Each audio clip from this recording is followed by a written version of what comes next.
Hello, everybody, and welcome back to another episode of Live with Roger Hanson. Tonight, I am going to do something different.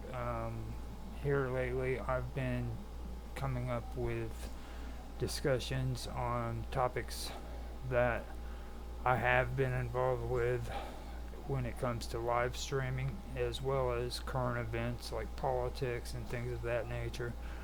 But tonight, I want to do something that I've been wanting to do the whole time that I've been doing this streaming thing, where I'm doing roundtables and interviews. I want to kind of discuss the things that I've been going through since I've started doing this whole crazy internet streaming thing. And I'm not just talking about within the last year when I started doing my podcasts and my interviews and my live streams with other people.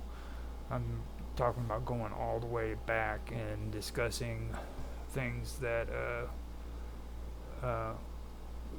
I did when I was getting started, all the way back to the beginning, basically. Now, before I start saying anything, I do want to let people, I do want people to understand, I'm not I'm not a rich man at all. I don't make very much money, and the things that I do when it comes to the internet aren't really extravagant. They're not anything that I make money off of. I actually haven't made very much money at all off of the internet whatsoever when it comes to pretty much anything. So just understand that when I say this stuff, everything that I discuss is going to be how just an average Joe like me, got on here. Oh God, now I got the coughs. Got on the internet and decided one day that he was going to make videos. Um, Now, for me to start all that off, I'm going to have to go all the way back to a long time ago. It's been so long ago that I forgot exactly what year it was that I started. It might have been like 2014, 2015, maybe somewhere around in there. And it wasn't really streaming that I started out as. I started on Facebook, believe it or not. Now, on Facebook, I had gotten interested in politics. I'll admit I got interested in politics, and I also got interested in the paranormal and things of that nature. I started following a friend of mine who goes by the name of Old John now, but his name's John Clark, and he came out with a Facebook group called The Wonderful World of Weirdness. And I started out following his group, and that made me want to start doing it myself. So I created my first group, which was at the time, well, to be honest, I don't know for sure if it was this group or if it was another group that I'd done. I created two Facebook groups. One was called the Praetorian, and the other one was called the Strange, the Bizarre, the Unusual, I Like It. And I don't know which one was first, to be honest with you, but I know I created them. Now, the Praetorian was all about politics at the time, and then the wonderful world of, I'm sorry, the strange, the bizarre, and the unusual. I Like It was everything that was strange, bizarre, and unusual, like ghosts, UFOs, strange things, like people who had freaking skin made that they could stretch, things like that, kind of like Ripley's Believe It or Not. I was really into stuff like that too. And at first I didn't create my own content. I started sharing other people's posts onto my page and my group. And I kept watching the views to find out which posts were doing the best, and then I'd focus on that kind of content. You know what I mean? First, I started out with a group, and then I eventually created a page to go with that group, and I started networking with other people on Facebook and sharing their content on it. And as time went by, I started getting curious about creating my own content. Now, before I even start talking about videos and everything, I have to say, first of all, what I did is I went to blogs first. I didn't do any videos until later on. What I ended up doing was going to Google, and I created a blog spot basically, and I went in there and I started doing research on on politics for one, and then I started doing research on strange, bizarre, and unusual things, and I created blogs and I'd post them on my Facebook page. As well as that, what I'd do, I'd still freaking go and I would look at other people's content and I would share that on my groups, and I could start noticing, like I said, which posts got more views, and with that I would actually go in and do my research on those topics according to the views that I'd gotten. And this was all back in the beginning. I didn't really know how any of this works, so I was basically just winging it, and I've got to admit, I mean, I did pretty good when it came to using other people's content and sharing it on my pages and my groups. Eventually, I had 4 or 5 different Facebook groups. I had a gaming group called Gaming with Infamous. I had the strange, the bizarre, the unusual, I like it. I had the Praetorian. Then I ended up having the Storyteller, which I ended up turning into a YouTube channel as well. And then I had another one that I've been still working with, and it's called Working with Audio and Video. But at the time, it was something.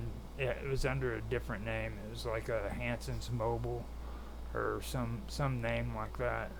I had a hard time trying to pin a name to it for the longest time, until finally I came up with the name Working with Audio and Video, and that stuck for me. Now, it might not be the best name in the world, but for me, I do enjoy it. So that's basically how I started. And as time went by, doing blogs and stuff, I started learning things about people, and taking and learning from what other people said the best type of blogs were to do. And one thing that I learned from them while doing these blogs is that the average person, when they read a blog, their attention span really isn't all that great. I learned that the average person, whenever they go in and they read a blog, they don't want to have to read more than 7,000 words, and that is approximately about a 15-minute read. And that's what I ended up focusing on, and I started learning how to come up with content that was about 15 minutes long, and that's one of the reasons why I continued to do that. At first, with videos, I continued to do that, but at first I didn't. I kind of got carried away with that until I finally got to the point where I remembered what I learned when I was doing blogs about people not really having that big of an attention span when it comes to wanting to look and listen and read content, you know what I mean? So I went and I started making 15-minute videos as well as making the 15-minute blogs, and eventually I just gave up on the blogs. By the time I was done I had a blog spot. I had a WordPress blog, and then finally, in the end, when I finally quit, I actually had a blog on Medium, and right there I went by Omega Red on that one. So um, by the time I was done, I was done. I stopped using it. I ended up going through and quitting on the blogs, and that was when I decided that I wanted to start streaming. You know, learn about making my own and videos and doing content and things of that nature. So I did. I went ahead and I decided to stream, and I got involved with. Um, at the time, I'm not quite sure if Facebook had good video streaming at the time. It was before they really started catching on to the whole live stream thing and stuff of that nature. It was real touchy, you know what I mean? Back then, like everything was just starting up whenever I started, and like I said, I was going on and hanging out with John on the Wonderful World of Weirdness, and eventually, what happened was he made me a moderator for his group, and that's what introduced me to his channels, and eventually he decided that he was going to go on to YouTube and start the Wonderful World of Weirdness on YouTube. And about a year after he did that, maybe a year and a half, that's when I decided to freaking go and do my own channel as well. So I started out with doing the Praetorian first on YouTube, I believe. I'm pretty sure it was, because during that time I was interested in politics, and I was getting more involved in what was going on in the elections and stuff, and I'd say I started getting involved more into politics about 2 years before Donald Trump got into office. It was Obama. During the Obama administration, there was a whole bunch of crazy stuff going on then, and I remember getting caught up in a lot of the stuff that was happening during that time. And at the same time, I decided that I was going to start a channel for the strange, the bizarre, the unusual. I like it. So that began my adventures into streaming.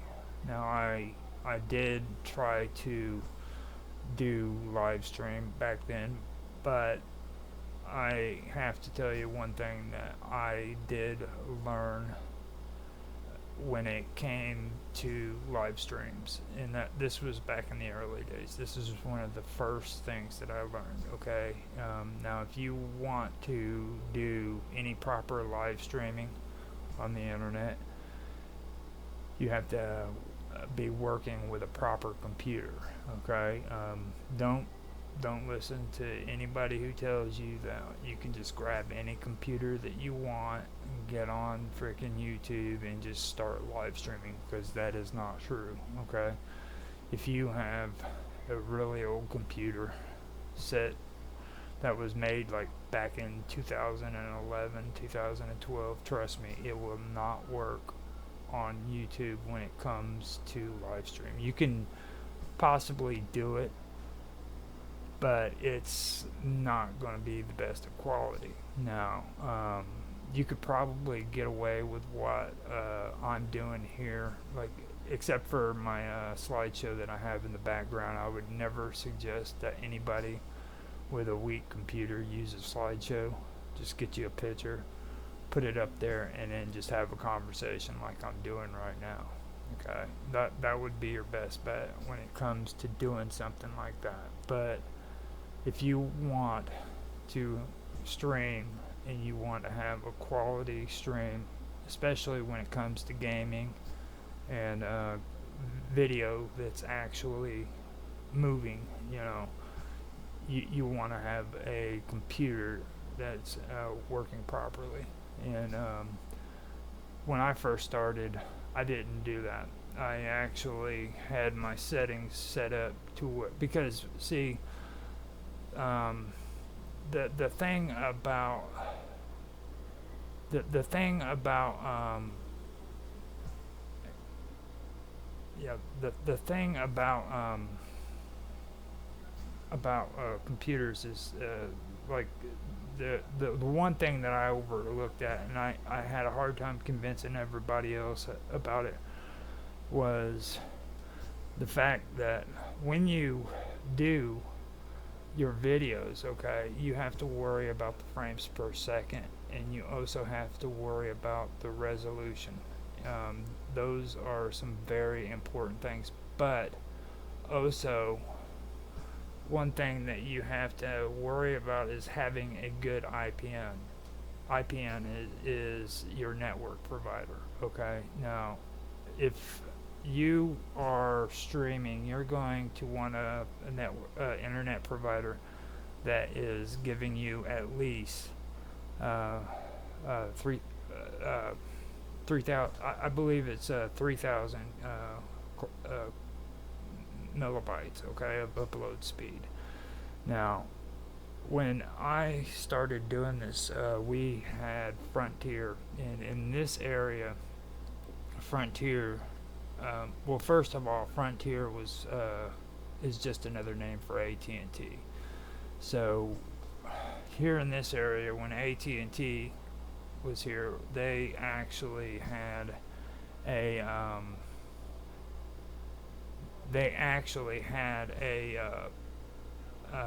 or how was it? What they did is they literally just avoided setting up fiber optics in this area. So all of their wiring was copper, basically. So that was an issue that we had. 3,500 kilobytes per second is what you need just for live streaming. Okay, when you go on for a bit rate. Okay, and when you go onto the internet and you don't have that, it's going to cause a lot of problems with your live streams. Now, what I ended up doing is I created live streams where I set the bit rate at, I believe, 4 or 600, because that was literally how much I could do my bit rates at. And when I did that, I also used a custom buffer size, and I made the buffer size at 600, I believe, and that was able to get it to where I could freaking I could live stream. But like I said, the resolution was horrible. Um, the the resolution was horrible, and I'll be straight out with that. I got a lot of criticisms from it, and this was me trying to live stream like Minecraft and video games. I was really big on Elder Scrolls Online, and people would just constantly give me bad criticisms about the streams I'd done, and the reason for that was because I had to use those settings in my OBS in order to live stream. And what it basically comes down to is I was being rebellious. I didn't want to listen to people when they told me that I couldn't stream with a small computer. You know, I was going to prove them wrong. And as time went by, that's when I started finding out about my internet provider too. I found out that even if I had a good computer working with Frontier, I wouldn't have been able to do a good live stream anyhow, because I believe at the time I was only getting 1,200 kilobytes per second. or millibytes per second for upload speeds. Now, that's pretty bad.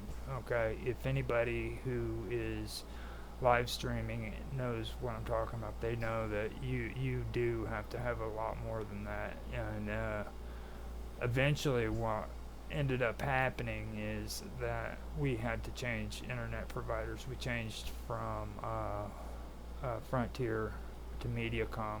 And don't get me wrong, I am not saying that Mediacom is a good company, because they are not a good company. They're very shady in their dealings and stuff. But in this area, they're the only ones that are able to provide what you need when it comes to live streaming and stuff. And we had to go with them. So we ended up working, or so I ended up having to learn that I needed to have a working proper computer in order to do it, and plus I had to check my IPN, make sure that I had a good network provider. Now, though, the network provider is very important. If you're getting into this stuff and you really want to get serious about it, you have to make sure that your network provider is able to give you what you need when it comes to upload speeds. Download speeds aren't the same either, and a lot of people get that mixed up. Now, when it comes to streaming, and I'm talking about real streaming, I'm not talking about watching Netflix on Roku. I'm talking about where you get on here and you actually stream your own content like we're doing right now. When you do this right here, you need upload speeds. Well, I guess you would need upload speeds as well. I don't know. On Roku, I don't know about all that. I try not to focus on all that stuff, but like right here doing what I'm doing, I need upload speeds. So when you're streaming like this, it's upload speeds that you have to worry about, So that's the one thing that I had to figure out, and I had to learn about and try to get things sorted out in my head, this is all stuff that I had to do on my own. Okay, I had to learn how to stream and edit videos all on my own. Now, the thing that really annoyed me the most back then, and they have changed. They've become more friendly about it with YouTube, but I made comments on their studio whenever this was becoming an issue with me, but they said that they had these classes that you could take and learn about how to live stream and create your own content and stuff. And I got on there and I started paying attention to what they were saying, and all I kept seeing was like these pretty much advertisements of, you should go out and you should get this kind of lighting, and you should make sure that that the area is got an ambiance to it. Make sure that all the lighting is pretty and that your hair looks good, and just stupid garbage like that. And that's all they were pushing out, buy this, and buy this. And all the time that I was going through the process of learning how to stream and edit videos, I didn't come across problems dealing with any of that. What I had problems with was frames per second, how to adjust your OBS to where you can create a good stream on a freaking on your OBS. Learning how to use encoders, period. You know what I mean? Because when I first started out, I didn't know anything about OBS. I actually tried to start out with XSplit, which in my opinion was a horrible mistake. XSplit was just horrible to the freaking core. But I got on YouTube, and again, YouTube's endorsing freaking XSplit. If you want good quality videos, you need to use XSplit, and they were putting it up there on the streaming options. And in order for you to see anything that even mentioned OBS, it was like you had to click on it and then a drop down menu would pop up and you would have to manually freaking put the stream key and everything in. Which now you still have to do that, but they don't emphasize using XSplit, you know what I mean? It was very, very much aimed at using XSplit is what I'm saying. So they were more into the whole area of trying to sell products, and that really pissed me off. I really think that if they would have come out with some serious editing videos back in the day, whenever I first started, I could have actually gotten off to a better start. That really slowed me down on a lot of things, but I did learn on my own. I learned mostly on my own a lot of the stuff that I've had to learn today. I didn't learn it from doing OBS. Now, I do have to tell you that I did go into LinkedIn, and I did their LinkedIn learning when I started getting familiar with a lot of things. I did figure out how to do stuff when it comes to creating videos, editing them, you know, SEO, things of that nature, and that's stuff that I do want to get into later on in the discussion, but you know, I also want to be able to get into some more important stuff before I get to that, because you know, don't get me wrong, learning how to stream and edit videos is very important, you know. I had to go and find good editing tools, which is something that I think that everybody needs to do, you know what I mean? You have two different kinds of people. Okay, you have people who are live streamers, and then you have people who are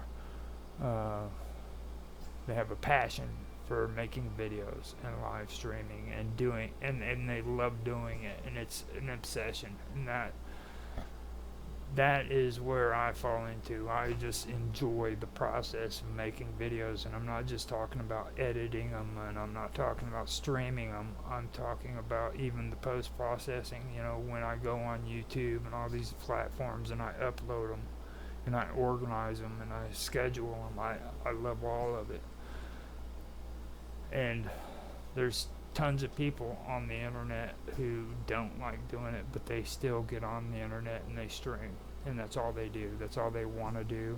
They want to get on there and they want to make some streams. They don't want to edit nothing. Easy peasy, once a week, you know, kind of setup.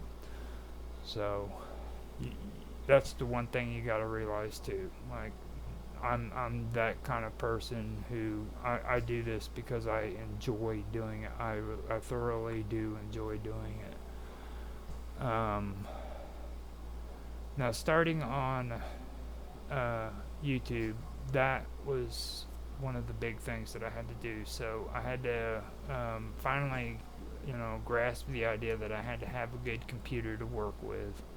I couldn't work off of a toaster / potato, whatever terminology you want to call it. I had to make sure that I had a good internet provider. That was an obstacle that I had to overcome as well. And then there was the process of learning how to actually stream and edit videos. Now, that was where things started getting really weird, because I had eventually learned how to edit directly off of my OBS without having to use Blender or use any other kind of editing software. Now, I do want to get into the editing software and things of that nature, but first, before I get started there, I want to kind of discuss like my first attempts at streaming. Now, when I first started out, Google Live was still out, and if anybody can remember Google Live, that was the worst freaking streaming program on the face of this planet, in my opinion. Um, I didn't have the best of computers, don't get me wrong, okay? But Google Live was horrible. It was real choppy, and when you tried to talk on it, if you didn't have a strong enough signal, you wouldn't come out very good. Your voice would just be popping in and out, popping in and out, and everything. And that is what finally I think did me in when it came to doing live streams, because I just could not cope with it. On top of the fact that I uh, ended up losing the computer that I had back then because of a power surge that came through the house, and it just completely fried the computer I had. Now, the one thing that I do have to tell everybody too, and I know everybody thinks it's nonsense when I say this, but surge protectors are very, very important. You need to protect your computers, okay? When it comes to taking care of your equipment, you need to think of your computer as your equipment, okay? It's a tool. If you're getting into this and you're wanting to get serious about it, you're going to have to protect your computer like you would your tools if you were out on a work site for a construction company. You know what I mean? You'd never leave your freaking hammer laying around overnight while you go home. You know what I mean? You'd have it in your toolbox.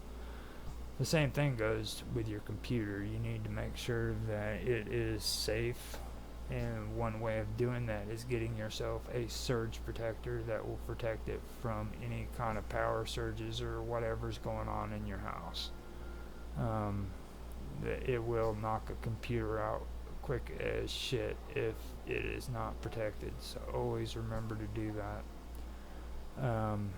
Now, that computer that I had, the thing about it is I was having all these problems, and the reason, now that one was a quad core CPU, and it didn't have a GPU to go with it.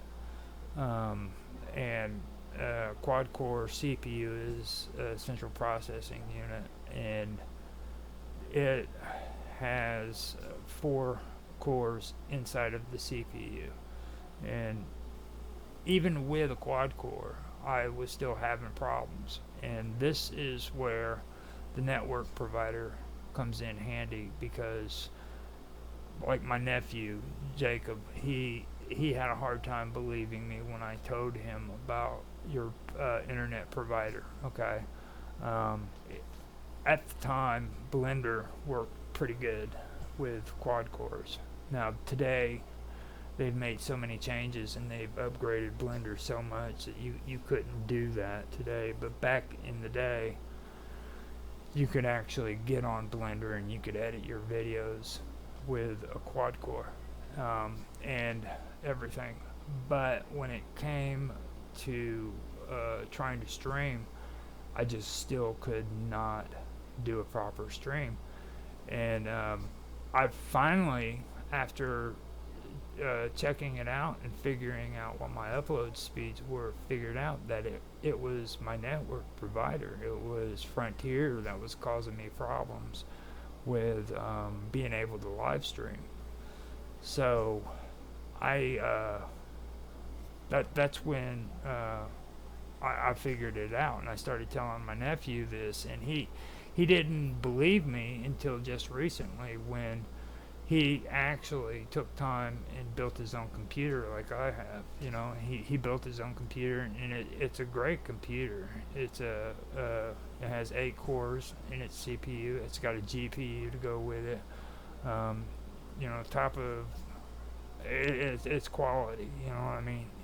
He had it set up pretty good. You know, And after he did that, he he went on. He wanted to game. Now my nephew's not a streamer like me. He doesn't get on the internet and make streams or any of that nature. All he does is he plays video games, and he likes to play Boulder's Gate and things of that nature, and Monster Hunter and things, games like that.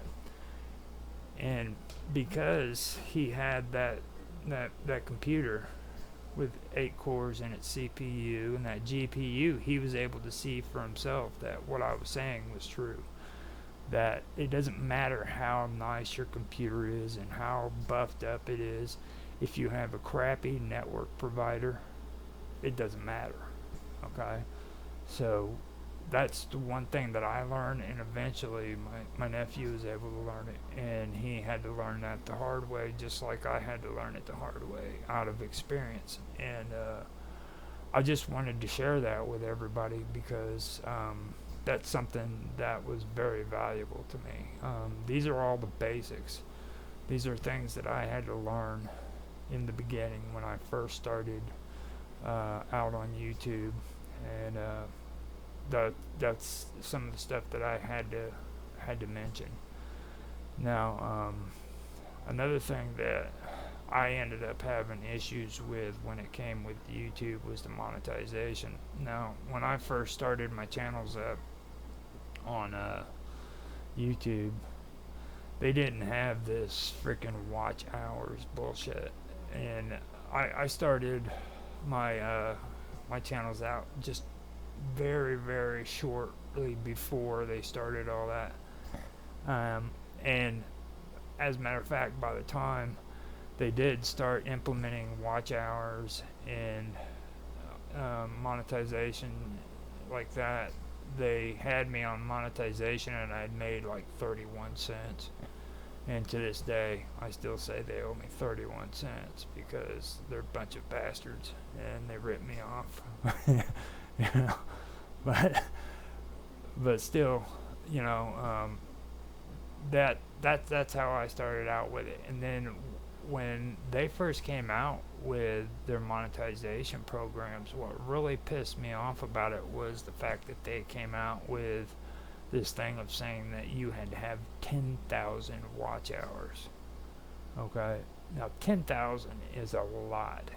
Okay, now it's even smaller. They did reduce it, but 10,000 watch hours is a huge amount of people watching it, and that really pissed me off, and I got fired up about it. I really did. I think I went sour on YouTube because of that. That was the beginning of my road to hating YouTube, I guess you could say. And even though I hated them, I kept on using them, and I still use them today, But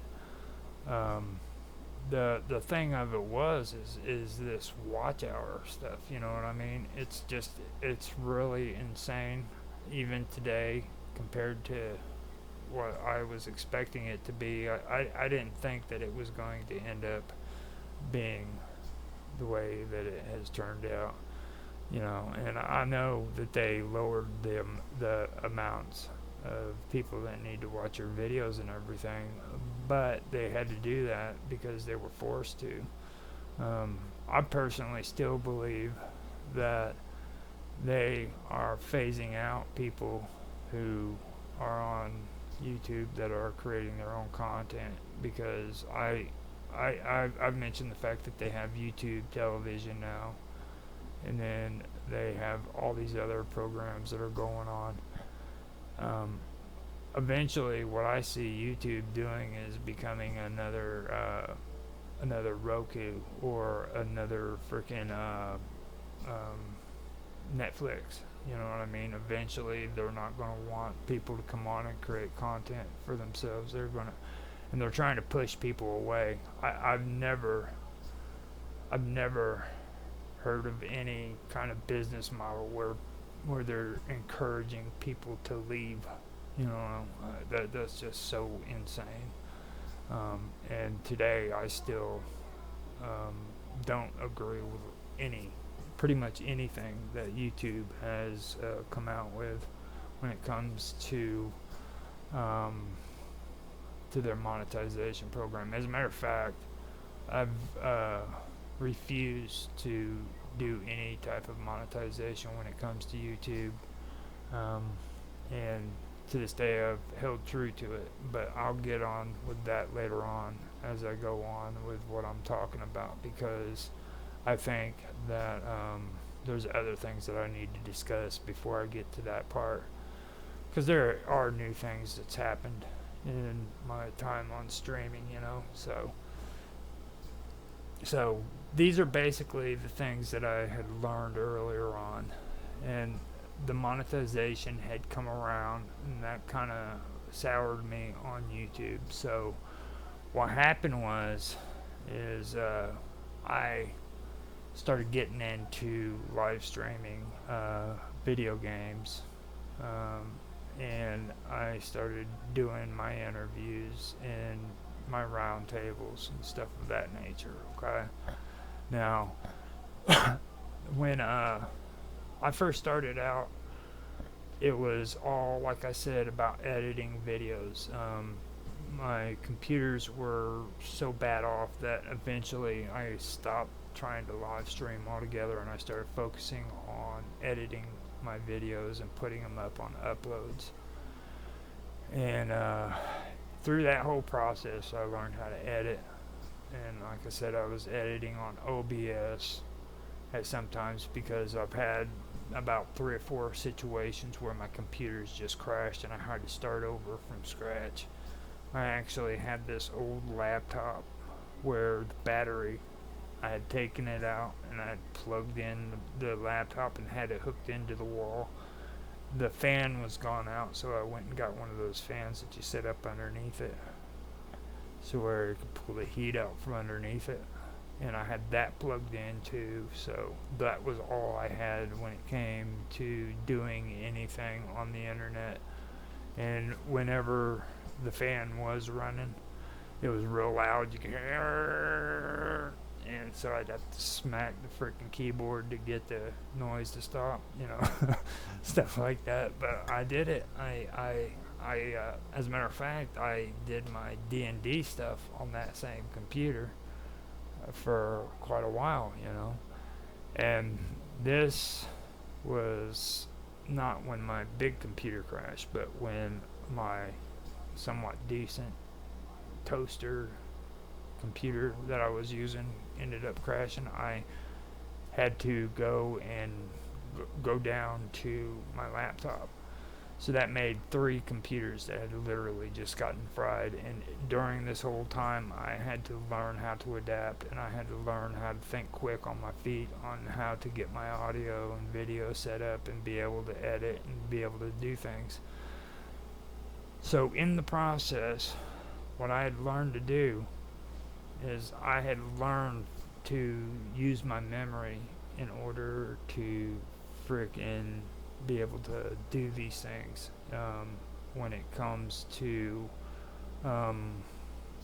setting up my streams. Okay, now I really don't have to have templates, and I really don't have to have a certain way that everything, it's in my head. Like I can literally wipe everything off my OBS, and within a half an hour I can set up my OBS exactly the way I want it to be set up for any particular video.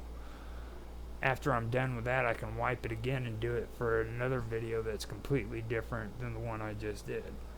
And the reason why I did that was because I wanted to learn how to set up these videos individually the way I wanted them.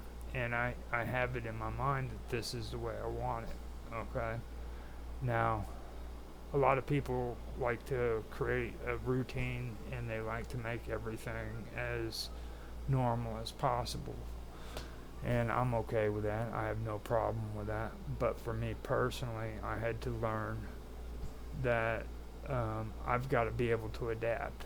There's things that are going to happen when it comes to videos that I'm not going to expect, and that is something that's actually helped me out, because I've seen situations where people that I've been working with here lately had bad situations that popped up, and me and a couple of my friends were able to snap to it and take care of it. A friend of mine, Jaffe Ryder, had an issue with that, with a VoIP that he had been using, or he used that night. And this VoIP just literally cut him off right in the middle of freaking stream. And at a moment's notice, me, Mark Edworthy, and Tanhai Tran pulled together. We got freaking Jitsi up and going, and got Jaffe on Jitsi, and his show went on as regularly scheduled, you know. And that was because we were able to adapt quickly. Most people can't do that. Most people who stream are just completely unable to be able to do that whatsoever, and it's because they've gotten themselves set in a routine that this is how they need to do it, and that's it.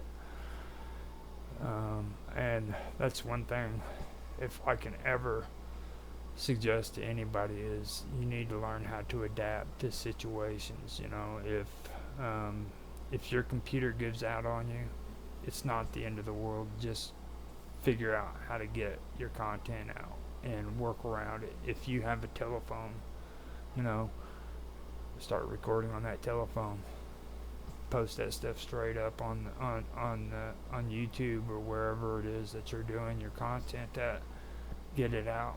You know, make it a routine to do the stuff, and also tell yourself that no matter what, you're still going to work through your issues until you get through it. You know what I mean? And if you work hard enough, you'll get through that situation, and you'll be able to freaking come out of it smelling like roses on the other side. It might not be easy, but you'll appreciate it later on. You'll learn from it. And for me, I know that I learned a lot of good stuff, not only from the stuff that I did right, but also from the mistakes I made. You know what I mean? So everything was a learning lesson for me when it came to doing this stuff. So even though I have like bad videos from way back when, with bad audio and everything, that's my content. You know what I mean? I'm not going to get rid of it because somebody who has a negative attitude wants to make a negative comment about it on YouTube or any other platform, because that's me. That's where I came from. You're looking at what I had to go through to get where I am now, and that's just how I feel about it, you know. So, like I said, I started out on Facebook, and then I went on to YouTube.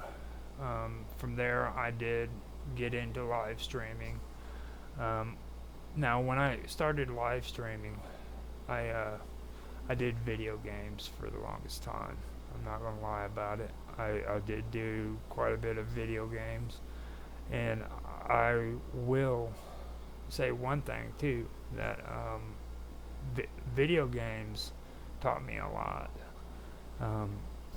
Now, there are a lot of video gamers who don't really give a damn about the art of creating videos, and they don't care about editing. They don't like it. They would rather have somebody else do it than themselves.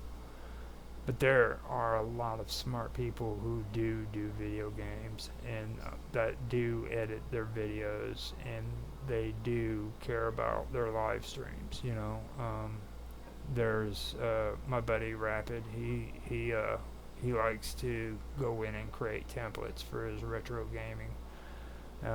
And I also know the Drew Gamer. He's the same way. He has excellent videos of templates that he uses with his retro games for Pokemon. He's done some cool videos with Citra. It's an emulator that he used for a couple of his games, where it shows him playing and the map showing where he's at on the map, you know. And these are all templates that he set up. Rapid is good on templates too, and he enjoys using sprites in his videos and stuff of that nature, you know. So I got to go through and learn how to do all that. Here recently, I did a project with Elder Scrolls Arena, which, to be honest, the editing is a pain in the ass. It is really a pain in the ass, but it's worth it in the end because it helps me develop my skills, you know what I mean? This stuff gets so annoying that after a while you don't want to do it, but at the same time you don't want to stop doing it, you know? And that is basically what happens. It becomes an obsession. You don't know for sure if it's a passion or if it's just a flat out obsession. And that is basically what video gaming has done for me, or to me. I don't know if it's a positive or negative, but it's something. It has literally just completely corrupted my mind. I used to enjoy playing video games too, you know. Now it just seems like it's just such a responsibility. I mean, and I hate saying that, but it's true. I had video games that I wanted to do on YouTube that me and my nephews and my nieces and my son were all playing together, you know, and I ended up getting the majority of them done. But by the time I was done doing those games, I was sick of them. It's it starts feeling like a responsibility when you start doing this, and I've heard a lot of people talk, you know, smack, saying, well, you know, you're getting burned out and everything, and it really has nothing to do with being burned out. It's just the fact that at one time these were fun games that you enjoyed doing, and now they've turned into a responsibility, and it just does something to your mindset, you know. And maybe I can get that back. Here lately, I've been playing some pretty cool games. I've played Doom, which is actually a game that has absolutely nothing to do with my nephews or nieces or anybody. It's a game that I enjoyed. You know, I played that, and I played Assassin's Creed Unity, and I've really enjoyed those quite a bit. I also have finally got to play a game that I've been wanting to play for a while called For Honor, and I thought that would be a lot better than what it ended up being. Don't get me wrong, there are parts of the game that I did like, but I did have a certain level of disappointment on that one. It wasn't what I expected it to be. Just put it to you that way. I I did enjoy it. I'm not going to say that it was a complete disaster and that it was just a horrible game, because it wasn't. It was an okay game, and I do say give it a try, because it's a matter of if you want to watch it or play it or not. You know what I'm saying? It's an acquired taste, is how I would say it. And the sword play in this game is just completely amazing. It's very precise. The reason why I originally wanted to play that game was because it reminded me of Tenchu, and this is an older game that I used to play with a friend of mine in Kansas City. His name was Caleb, and Tenchu was a ninja assassin game, of course, you know, back in the old days, back in like the 1990s, back when people played Mortal Kombat 2 and Mortal Kombat 3. Oh my goodness, how horrible, you know. So I played Tenchu, and Tenchu had a pretty good sword system for that time period. And whenever I saw For Honor, that's what it reminded me of. It reminded me of that kind of sword play where you went toe to toe with people and you had to frickin' have your controller aimed at a certain direction for the sword to freaking actually block. So if somebody swung from the left, you had to block to the left and then block to the right and things of that nature. And that's what caught my attention with it. So in that aspect, yeah, I love the game. It's pretty good.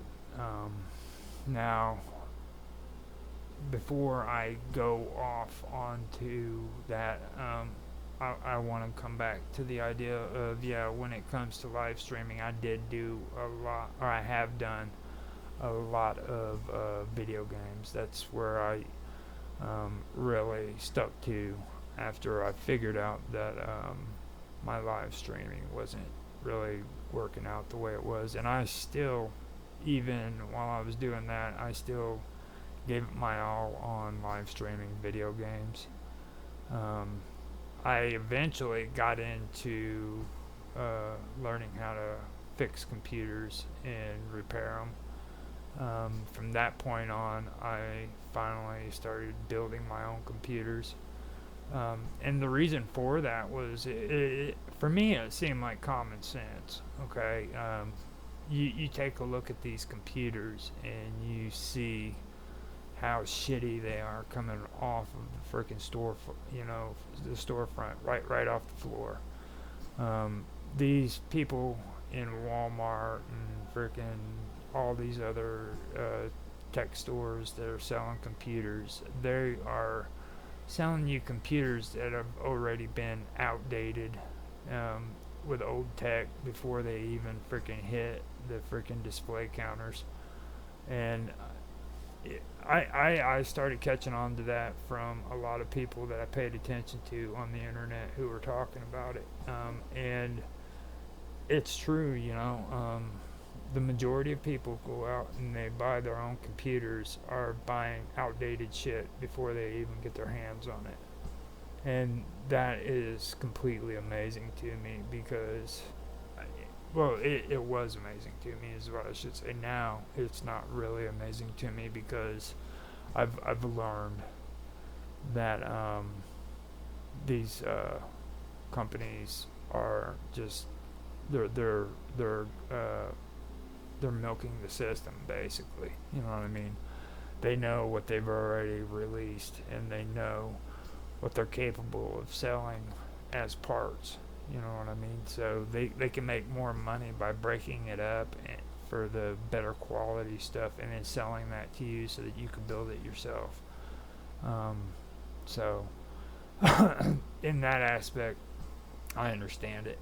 But there's also other things too that I ended up learning because of live streaming. Now, I learned how to build my own computers, and the reason why I wanted to do that was because I wanted to build a computer that would allow me to do my video games, be able to try to get quality stuff. And some of the stuff that I do have on my videos, they're not all that great. Don't get me wrong, I'm not saying that they are, but they're a lot better than what they were. And it's still a work in progress. I do use Blender again, and when I came back on and I started using Blender for computer graphics, I found out how much stronger that program has gotten, and I'm glad that I did upgrade to what I've got now, because if I would have done it to the original specs that I had on my first computer, I wouldn't have been able to do this stuff.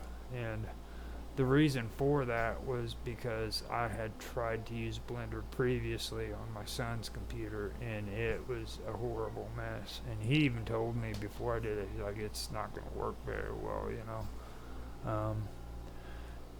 But I figured that out. So whenever I sat down and I figured out what the specs were going to be for this computer, I anticipated that, and I created this computer so that I could do some computer graphics. I could do some games streams, and then I wanted to get back into streaming, well, like this, just getting on here and having a discussion. At the time, I didn't want anything to do with interviews or roundtables or anything like that.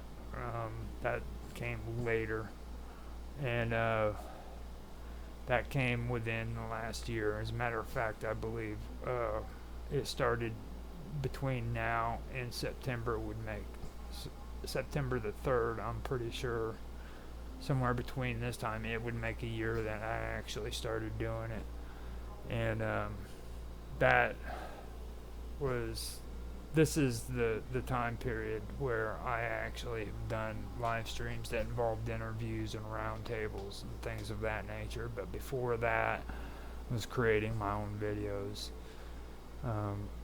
creating my own content, uploading them.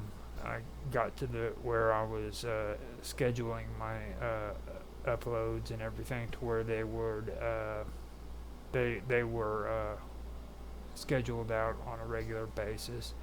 I learned things like it's not proper to data dump when it comes to videos. So whenever I do make videos, I try to schedule them out on a regular basis for like if I'm going to have a video come out on Sunday at 5 o'clock, every Sunday at 5 o'clock a video should be there. You see what I mean? And I should do that on a regular basis.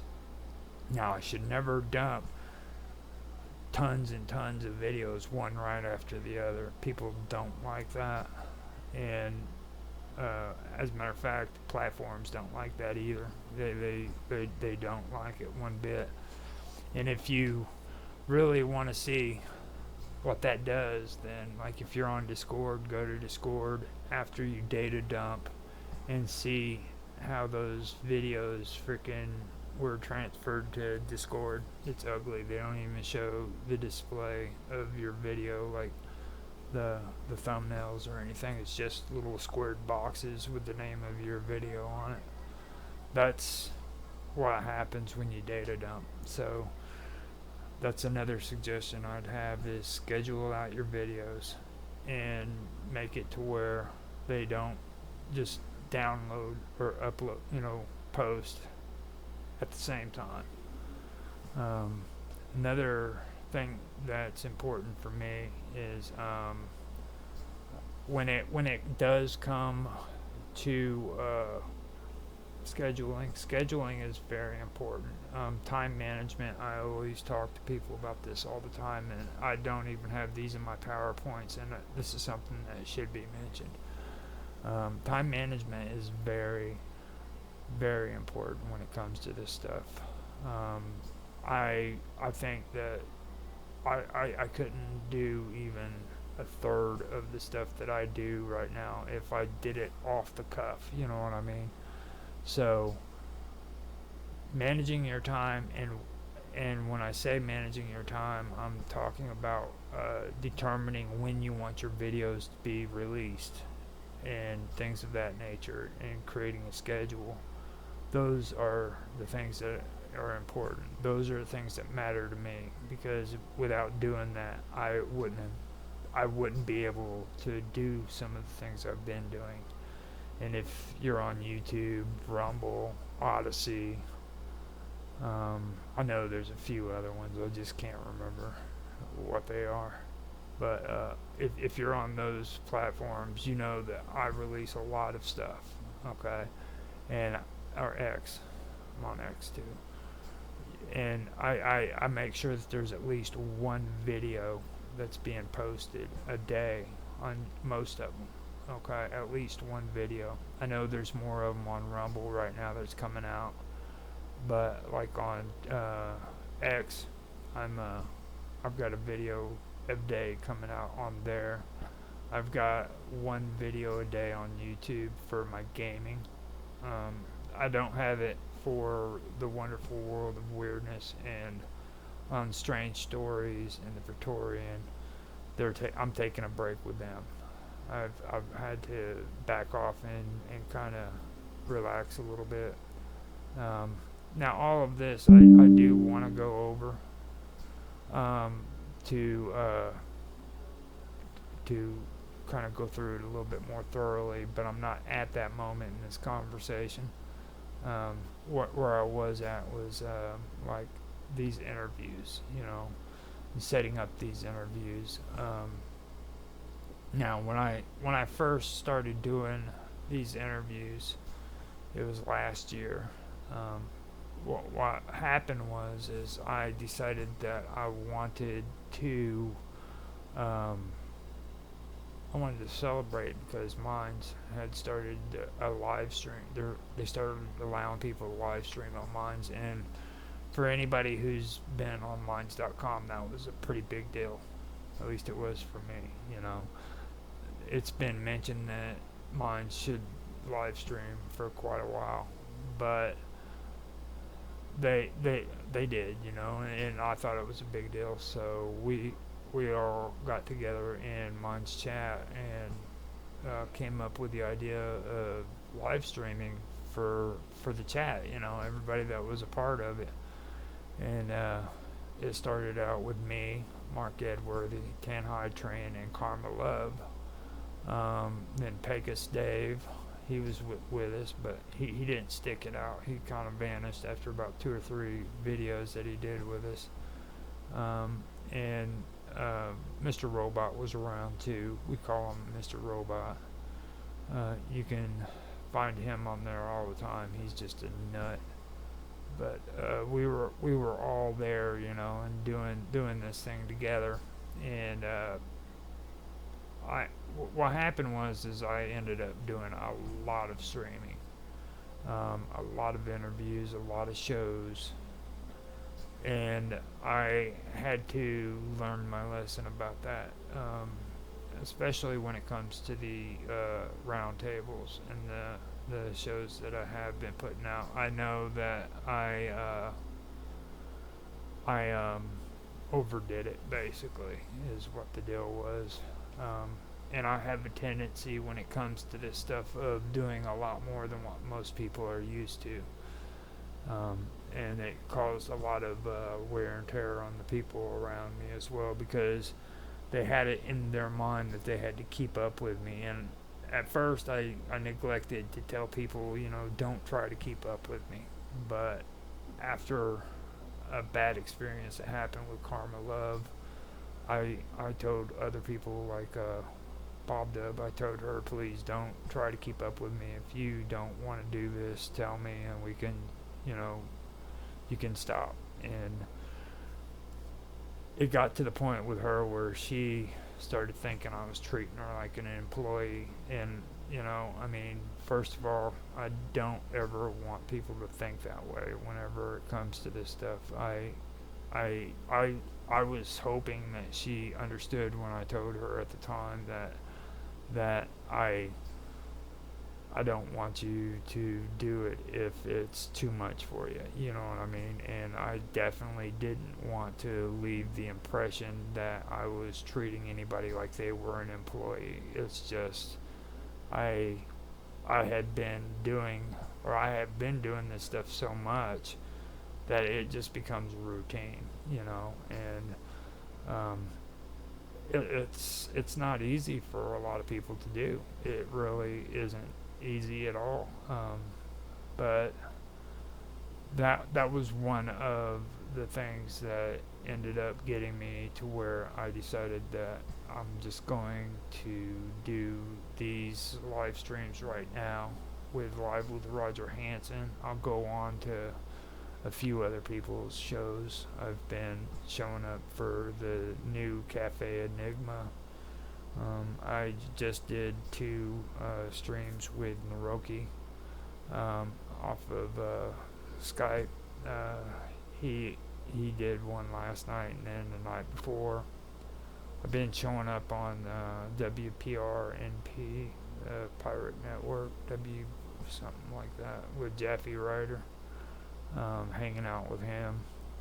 But other than that, this is it. I'm doing Live with Roger Hanson, and I think I'm going to do it for a while. I want to at least get 12 episodes of it, because this is something that I've been wanting to do, because in these interviews and with these roundtables that we've had, I'd come up with these topics and everybody had their opinions on it. And then I'd do shows for Bob Dub where she was talking about the masculine and the feminine, and then she was talking about duality and all that. And I was on her shows for her, and she was putting them on the channel that I'm a part of. And it seemed like when we were doing that the message for me was getting mixed up. You know what I mean? People were starting to think that just because I was a part of it, that was the way I felt. And I was never getting on these interviews or getting into these roundtables and telling people my points of views, because for me it seemed like people were getting angry because they didn't agree with the way I thought about things. So coming back to that's the reason why I wanted to do at least 12 of these episodes, was so that I could kind of talk about what I felt about some of these things and the things that I had to go through when it came to creating content and things of that nature, because to be honest with you, there was a lot of things that I did have to deal with when it comes to stuff, and it's just like with video editing and OBS. OBS, I had to learn so much from it. I've gotten more experience off of using OBS than any other tool that I have when it comes to video and streaming and everything. And I've still got a lot more to learn about it as well. I mean, for me, to be honest, I know just the basics. I can, if anybody needs help with that, I can help them out with the basics. I can show you how to set it up. I can show you how to do freaking media sources.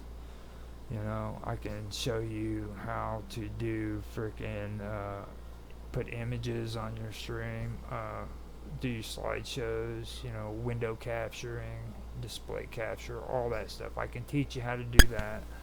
I've learned how to do multiple outputs to where you can stream on multiple platforms for free. Right now I'm doing Odyssey, YouTube, X, doing Rumble, and I'm doing Twitch all at the same time, and I'm doing it for free. And there's people right now who are going out and paying for services to people to do that, and I've told them point blank. These are people I've known. I told them point blank. I was like, dude, I can show you how to do it for free, and they're not even interested. You can't give this stuff away for free, all right? And that's really what it comes down to. And that's the kind of stuff that I learned from OBS. I've learned how to work with that. Now, when it comes to audio, I do have to say I'm not very good with audio when it comes to OBS. I've really started focusing more on it, to where my voice actually sounds better with VoIPs, because in this last year I've actually it's actually the first time I've actually had to deal with VoIPs, and being able to talk to people and have conversations over these VoIPs. And when I say VoIPs, if you don't know what that means, it's like Discord to me is a VoIP, Skype is a VoIP, Jitsi, and there's other ones as well. So I've had to learn how to properly work my audio on OBS using these VoIPs. And then there's also things that I do want to mention as well, and it has to do with video editing.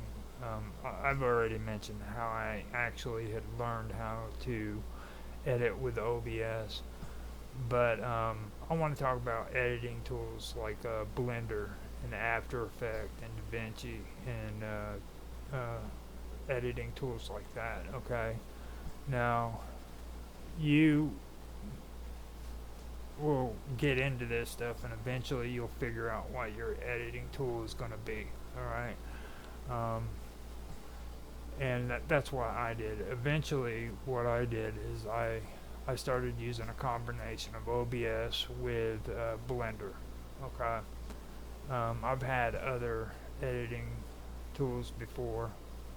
Um, some of them when I was on Linux, and some of them on different, on Windows. But um, Wondershare was one of them too. But eventually, I settled with Blender, and the reason for that was because it I started on Blender, and I focused on learning about computer graphics, and I was always wanting to figure out how to use the video editing on Blender as well. So I started getting into all this stuff, and I learned it. And the one thing that I learned is that working with Blender takes a really, really long time. You know what I'm saying? Um, for me, it didn't happen overnight. It was a slow process, and it wasn't only just learning how to do this stuff. It was a matter of all of this learning sinking into my brain to where it became natural, to where I could actually get on Blender and do this editing and not have to look at a tutorial. You know what I mean? And the one thing that I want to say is, like, that's not just for me in Blender. That goes for people who use After Effects, or people that use DaVinci, which are two other editing programs. Now, you don't just learn these things overnight. Okay, it takes time. So if you ever get into the point where you want to edit videos with somebody else and they use a different program, don't be picky about the program that they use. Okay, just because you're using Blender and they're using After Effects, don't say, well, I don't want you using After Effects, you need to learn Blender. Because what you're asking that person to do is to take and invest at least 6 months of going in and learning how to edit with Blender. Okay, and it's the same thing with a person who's using After Effects or DaVinci. Okay, if they want you to switch from Blender to After Effects or DaVinci, they're asking you to invest at least 6 to 8 months on just figuring out how to work After Effects and DaVinci properly. So if you're collaborating with people and they're using a different editing tool, the easiest thing to do is to not try to force them to use the same editing tools that you're using, because all of these programs are set up differently, and they would literally have to relearn how to use that program. So if you want any type of if you want them to be useful at all in any way, then you're going to literally have to wait 6 to 8 months before they can freaking actually do anything to help you out. Now, another thing that I have noticed too, that I had a problem with in the beginning, but I've since learned, was on my video streaming and my video editing. When I set the resolution and the frames per second on a video with OBS, and then I take that video recording and I put it on Blender, the resolution and the frames per second need to match up. Now, a lot of people say, oh, you don't have to do that, you can do this, you can do that, but I've noticed that the quality of the video isn't the same when you switch the resolution around and you start using stuff in there to adjust them. Always make sure that your OBS's resolution and frames per second match the editing tool's frames per second resolution as well, and it'll make it a lot easier on you. Now, After that, what I do want to get into as well is about taking suggestions for me. Okay, now I've that's a very touchy area for me when it comes to uh, video and streaming and all of that because um, they try to influence you to do certain things on YouTube and even on LinkedIn. You know, LinkedIn Learning, all of that. They they they they talk about taking suggestions from people and using editing tools to edit videos. They'll give you tons of suggestions on that as well. Now that's all fine and dandy. Now what they also start mentioning is niches and finding a focus group. Now for me, I learned that this isn't really as complicated as what they're making it out on the internet. Okay, I guess this is a suggestion, but when it comes to these suggestions that you're hearing from people, just kind of keep it simple. Okay, finding a niche is nothing more than finding a focus group. Now, I get on Discord and I interact with people on Nostalgia Gaming Retro. I interact with Old John. I interact with Homeboy from YouTube, and these are my focus groups, and I know what they're interested in. Okay, so they're all mostly game oriented, so I know kind of what games that they're interested in and what works for them and what doesn't work for them. So I go off of that. You don't have to go out and find your favorite YouTuber and start following them and watching what they do and then do what they do. What you're doing there is you're mimicking what they're doing. Okay, finding a niche is basically finding a focus group, finding out some of the stuff that they're interested in, and then getting into that niche. They also talk about selling yourself. Okay, now selling yourself doesn't mean that you go on the internet and you try to pretend to be somebody that you're not. All right, selling yourself means that when you go on the internet, you have to let people know that this is you. This is you, and this is who you are, and this is what you're about. Basically that kind of thing. You have to sell yourself to the people who you're talking to. Like I'm talking to you guys. I'm not trying to pretend to be Joe Blow. I'm trying to be me.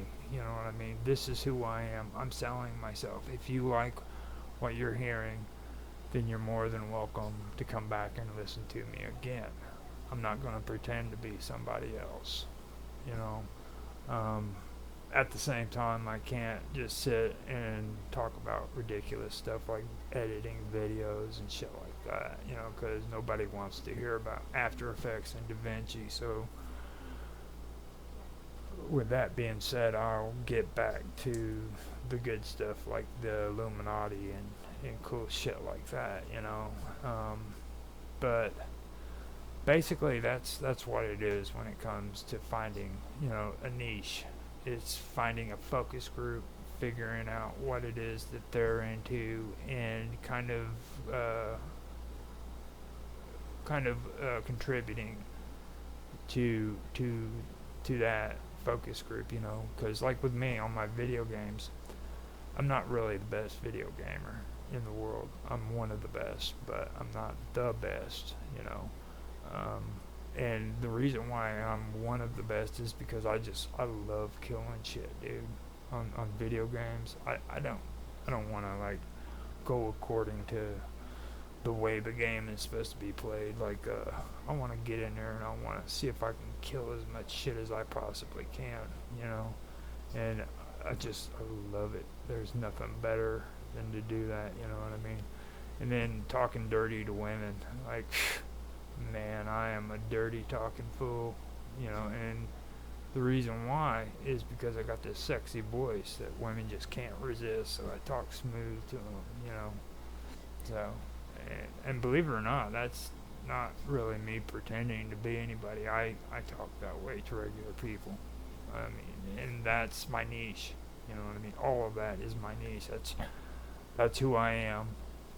I'm not trying to pretend to be some prim and proper dude that's going to sit there and talk to you politically correct or anything like that. This is me.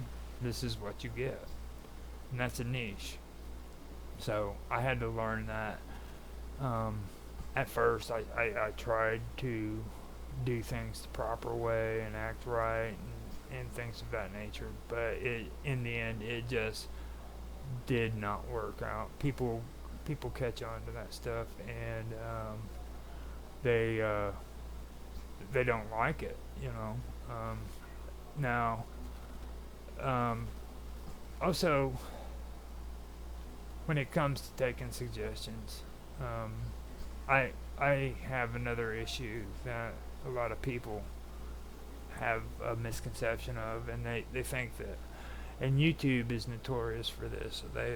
They like to make it out that WLCs harm your channels.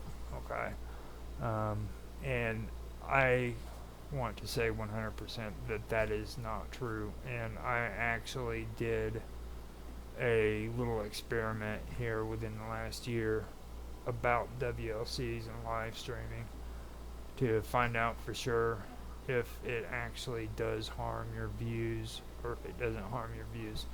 Now, people that I've known who's actually gotten to the 1,000 subscribers on YouTube, they've gotten kind of scared because they've started hearing these stories about, oh, WLC is going to ruin your channel, you need to walk away from that or you won't be monetized for very long, or some shit like that. I don't even know if that's true, but that's, to me, that's what it seems like because of the way they act.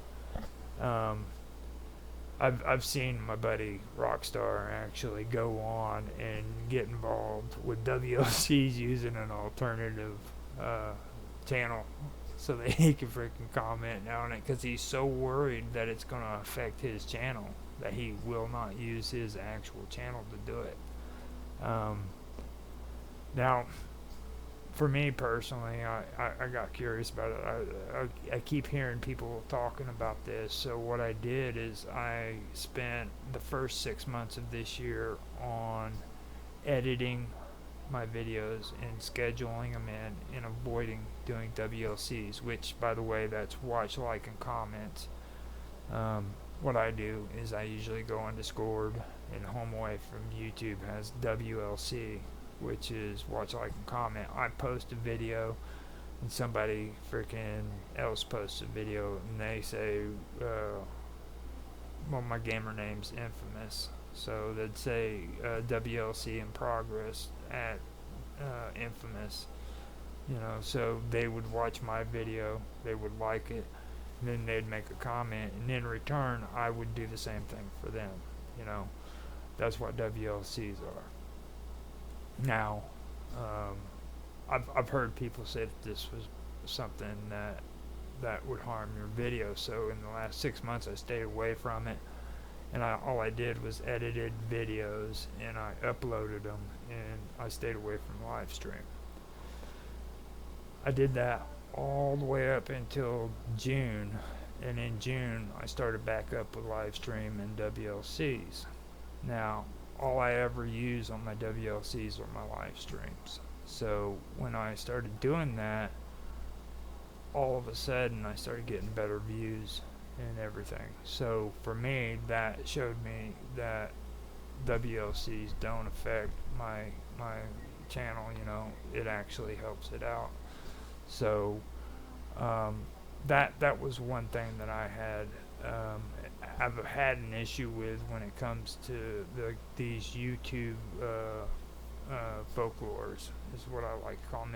It's literally a folklore around YouTube. You'll hear a lot of them, so you got to be careful when you hear them. Now, don't get me wrong, platforms, they don't like WLCs at all, And the reason why they don't like WLCs has absolutely nothing to do with algorithms or anything of that nature. What it is they endorse promoting videos, okay? Instead of getting other people to watch your videos, like them, and make a comment on them, they want you to go in and they want you to hit that promote button and put money towards views. So whenever people do WLCs, what they're doing is they're interfering with the process of YouTube making money, okay? So that's what you need to understand when it comes to all of that. That's what that's about. And it's pretty shady, but they really do it. And I've had an issue about that for quite some time now. You know, I think that it's wrong. I think it's unethical. And it comes back to a lot of the issues that I've had with the internet and doing this live streaming for quite a long time. I really don't like the atmosphere that YouTube creates. To be honest, it's not anything that's actually healthy for anybody. I think that there's a lot of room for improvement when it comes to community. They're real big on talking about community, but the truth of the matter is like these YouTubers don't really care about one another. It's all for themselves, you know, and that's really what it's about. I couldn't tell you how many people that I've seen get monetization and they literally freaking just turned on the people who supported them that didn't have 1,000 subscribers, you know. And don't get me wrong, there's are occasions where that hasn't happened. As a matter of fact, here recently, I was able to watch a video from Malika Gaming, and she was talking about what she made for her first 3 or 6 months, I think it was. And one of the content creators who have more subscribers than what she does came on and actually freaking donated money to her, and it was so big that freaking she literally cried, you know. I thought that was cool. So it does happen. I'm not saying that about everybody, but I'm just saying for the majority of the people who make it over 1,000 subscribers, they just literally abandon the people who supported them, other content creators on YouTube. And it's sad that they do that, you know. It's basically, it comes down to survival of the fittest. They're going to do what YouTube tells them to do. They're going to toe the line, and they're just going to forget about all these other people that helped them out in the past. And you can see that a lot when it comes to what's going on there. And I just don't agree with that. I think that it's wrong. And these are some of the issues that I've had when it comes to streaming, you know. Another thing that I have noticed too was channel activity, you know. A lot of people who live stream are so focused on the algorithm, and that's all they focus on is the algorithm, alright? And they don't understand that channel activity is just as important. You know, when people go onto your videos and they make comments, you need to respond to their comments. Take time out to say thank you for watching. You know, that's very important.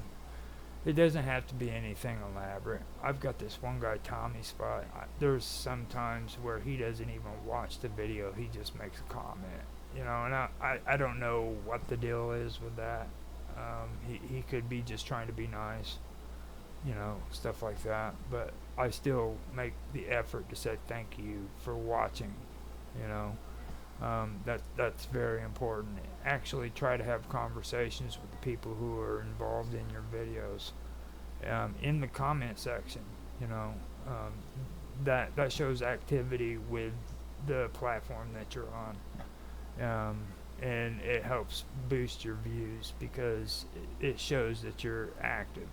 Now, if YouTube thinks that you're an inactive channel, they're not going to support you as much as what they do if they see that there's activity going on your channel. And posting videos and stuff like that doesn't necessarily mean that you're an active channel. Okay, because you could be doing, like I said, you could be scheduling your channel videos out and not actually going on there and keeping tabs on it and things of that nature. Now, when it comes to channel activity as well, this has to kind of do with niches, and this is something that I've mentioned, and I'm pretty sure there's a lot of people who don't do it, but it's the category section in the video details. And it's just suggestion. You don't have to do this on your videos. YouTube doesn't make it mandatory, but I can tell you that using the category sections in the video details is really, really, really a good thing. Alright, when you go in there and you're doing your videos and you're getting everything set up, go down to the category section and classify what that freaking video is about. You know, if it's video games, they have a section in, they have all the video games that are available that you can freaking put in there to say that this is Assassin's Creed Unity, you know what I mean? So that every time those videos are posted, people who are in the Assassin's Creed Unity section will see that video. And it's just like, if it's not a video game and you're doing like paranormal or UFOs or things of that nature, or just, you know, entertainment, put it in the entertainment section. Now be careful about putting paranormal and UFO sightings and all that in other categories, because they don't have a category for paranormal or anything like that. It can get you in trouble. So and a lot of people in that genre, they have an issue with you put with some people have an issue with you classifying it as entertainment, but there's a reason for that. It helps prevent you from getting into trouble. So just a note to people who are into that, the best thing to do is just classify it as entertainment, you know what I mean, and things of that nature. Now, another thing with channel activity is SEO. Now, SEO is important, okay? Start learning how to use it.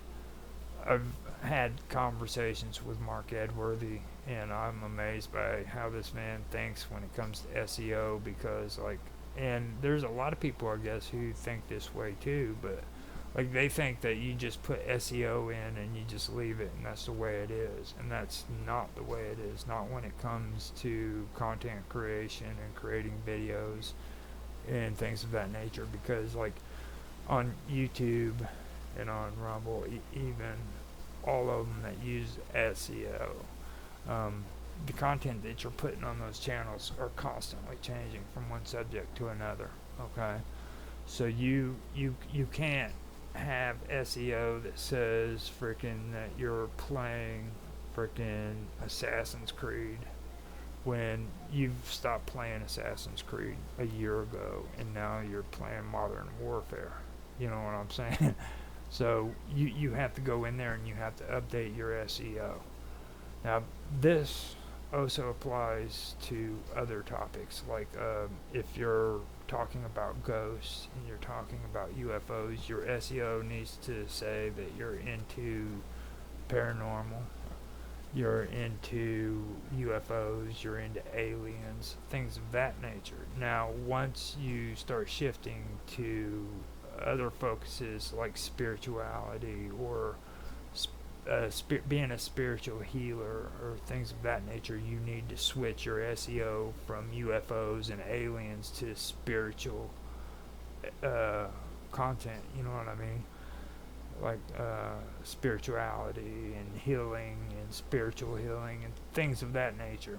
And that's just an example. Wellness for anybody who's into mental wellness, things like that. You know, you've constantly got to be on top of your SEO, and you have to update it. It's like a resume, and this goes for websites too. You know, you have to update your SEO according to what you're putting on your website.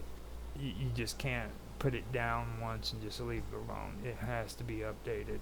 It's just like updating your resume. You wouldn't put the same stuff on your resume today that you put down back when you was 18 years old, would you? Well, you have to think about SEO kind of like that, you know.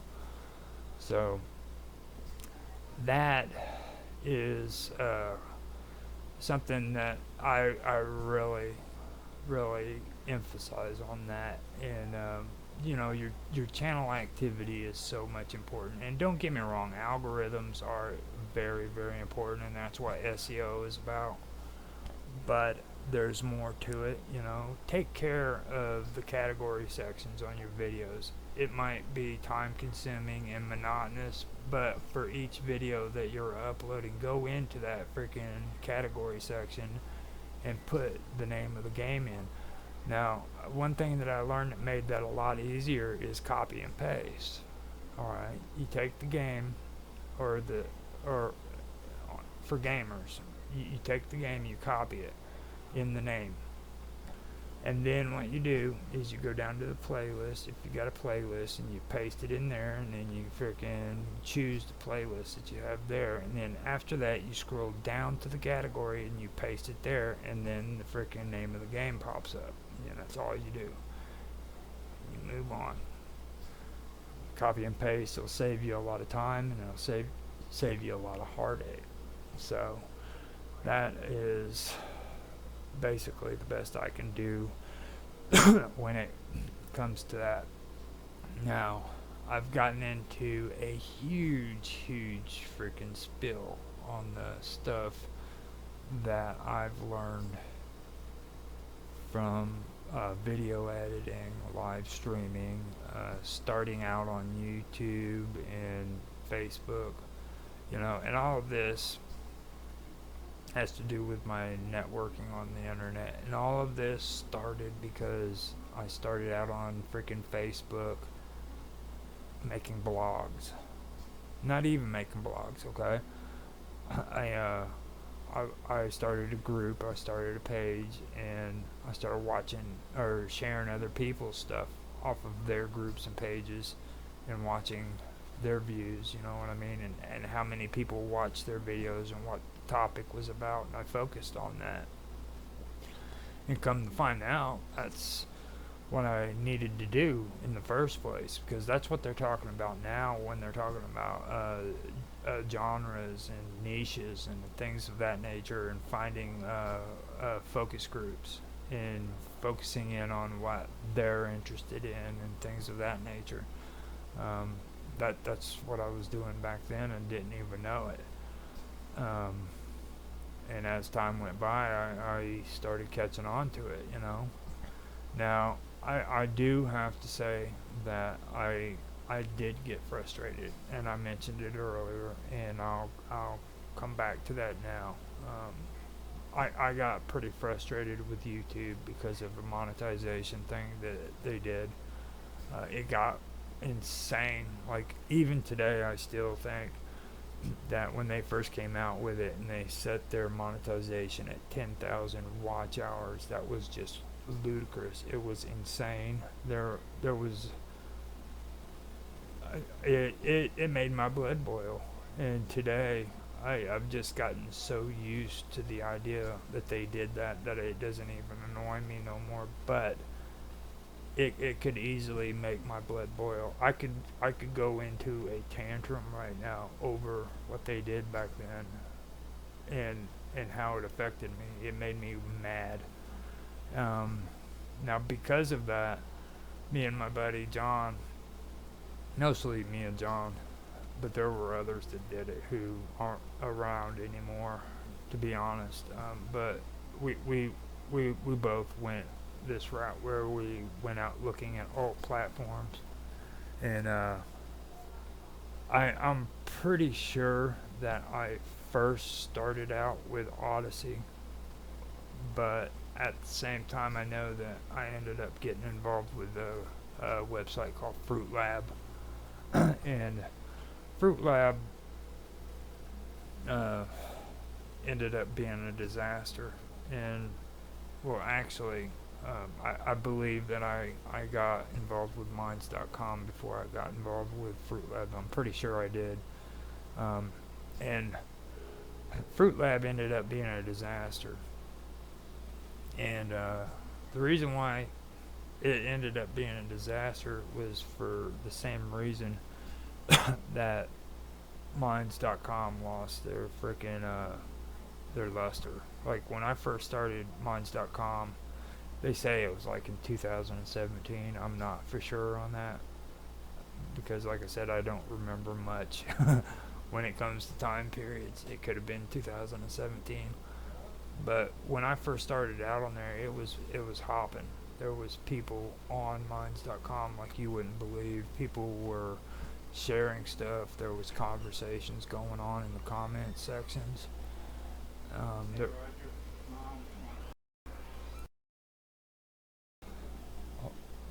and there was comments going on in the comment sections. Everything, you know what I mean? Um, it, it, it it lost its luster because they decided that they were going to do what John refers to as changing the goalposts. You know what I mean?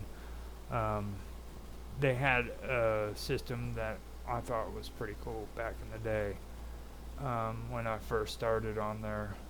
But then they decided they were going to get into cryptocurrency, and I didn't know anything really about cryptocurrency during that time period, and I just didn't like the changes they made.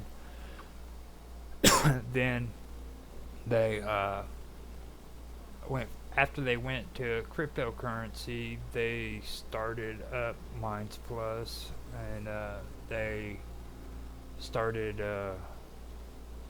really backing off on a lot of the things that they started out with. Like at one time, they had a help and support right there in the group section for Minds.com, and they got rid of it and they created Minds Chat, which I do use now, but for the longest time I wouldn't use it because I got upset with them and I just refused to use Minds Chat. Since that time, I've actually started using Minds Chat, and I have no problems with it. But at the time, I didn't want to do it, and I sat and I watched the way things had happened, or what had happened with Minds, and during that time period, I backed away from Minds, and I went and I started getting more involved in Fruit Lab. This is more of a video game platform, and it had a pretty decent setup when I first started that, but I started seeing them do the same kind of stuff that Minds.com had done, you know, and for me, that that turned out bad. They actually had even a chat room where if you needed help you could go in and talk just like they did with Minds, and then they shut it down. They didn't want anybody to communicate with them and tell them, look, I'm having problems here, I'm having problems there. They just shut it down. So that was when I started seeing stuff happen there. Now another thing that they started doing that really messed with me was that they started getting into this thing where they wanted to do the cryptocurrency, and the difference between them and Minds is Minds had been going for quite a long time, so they had just gotten out of beta, don't get me wrong, but they had been around since like 5 years after Facebook started, so they had been around the block for a while. Fruit Lab had just started their platform like a year before, and all of a sudden they wanted to start switching over to having a wallet and doing cryptocurrency. And I knew from what I'd seen on Minds that that was a bad decision, and I sat there and I watched the whole time while they were doing it just go to shit because they had chosen to go that path, and I believe that they were a little too immature to be able to jump into that. Now later, here in the last year, I was able to talk to Minds Gaming, and he came up with something else that I never really took a look at either. And he said the first mistake that a lot of these platforms that are gaming platforms do is they want to switch over from a regular platform into a cryptocurrency platform, where in reality they should have started out as a cryptocurrency website in the first place. So it makes it harder on them, and I can see that as being an issue. So those were the issues that I had with Fruit Lab and Minds.com. Now, I did eventually go back to Minds.com, and I ended up still having issues with the regular platform, like just regular Minds. I mean, the first bit of time that I was on there, it was horrible. The analytics were crap. You don't get any views whatsoever. There's nobody really having conversations with you on the main platform. You get notifications from other people, and usually it's just whenever they post. They don't actually like communicate with one another anymore. It's kind of depressing. It's really a depressing atmosphere from what it was when I first started there. And what ended up happening is I eventually got hooked up with Minds Plus, and the reason why I did that was for the monetization.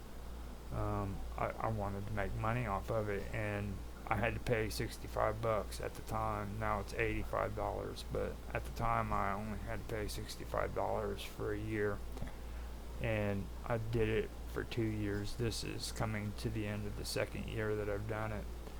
And what happened is last year in August, after I had in September, it was after September, when I finally decided that I was going to go for the second year of monetization on Minds Plus. They decided they were just going to shut down the monetization program altogether. Now they have like a Ponzi scheme where they use referral systems to where you have to refer people to Minds.com in order to get any kind of monetization. And I've even said that before, that people don't really freaking, well, besides the the referral system that they have it to where people can give you donations and stuff for the content and everything. But it's like I said, even with that, okay, people don't regularly, they don't do that. Like, they don't sit and watch your video and say, you know what, I'm going to give this person money because he did such a great job. It just doesn't happen, So that really caused a lot of frustration with me. Now, in the process of being involved with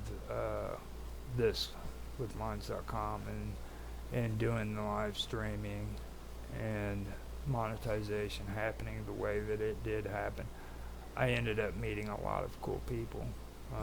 I'm not going to lie about it.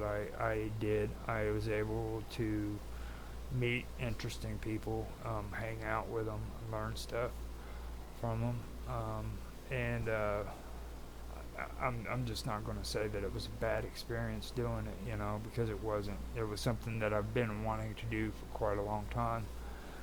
But I'm not going to tell you that my experience with Rumble with Minds has been all that great.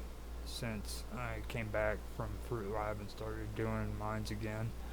Um, Now, after I started doing mines again, I went in and I started well, also with Fruit Lab. When I was doing Fruit Lab, I was also doing some stuff with BitChute as well. And all this time, I was still doing stuff with YouTube at the same time. And BitChute, there was one thing that I did want to mention about them that was kind of freaky to me. They actually had a monetization program, and I went in and I checked it out, and the weird part about this monetization thing through cryptocurrency that they had was it wasn't eligible for anybody in the United States, you know, and that kind of freaked me out a little bit, you know what I mean? Because I was like, what the hell is that all about, you know? So I I kind of shied away from that. Now they have finally came out with live stream, which I've been waiting for them to do that for a while. But since the situation with mines happened, I'm not too eager about trying to live stream on BitChute. I really don't want the upset no more. Um, I learned my lesson, you know what I'm saying about it. Don't get too excited about these platforms because I agree with what John says now about, you know, they changed the goalposts. They promise something and then later on they change their minds and they change the goalposts, you know what I mean? They make it to where it's not what they agreed with to originally. um, but I do find it positive that BitChute did start live streaming. It's just I don't want to do that. Like now Minds has actually gotten to the point where they started their live stream and then they had to stop doing their live stream for some reason. So and the people that they got hooked in with are pretty shady. Just that's the best way I can say it. Their streaming the people they go through their streaming with is pretty shady. That's about all I can say. It's not something that I would suggest anybody get involved with. So, hold on a minute. I have got to go see what is going on. I will be right back.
Okay, so I'm back. But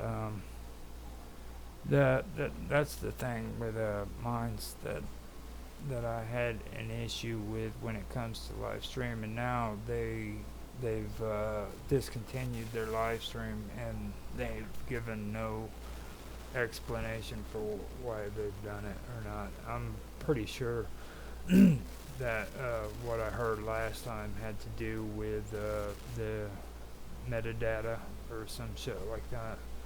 So with these alt platforms, what I'm kind of getting at is they aren't really what they're made out to be either. I have found positive results from Rumble. Rumble started me out on my channels, and from day one until now, they've been uh, giving me, well, supposedly I'm supposed to be making money off of it. It's not much.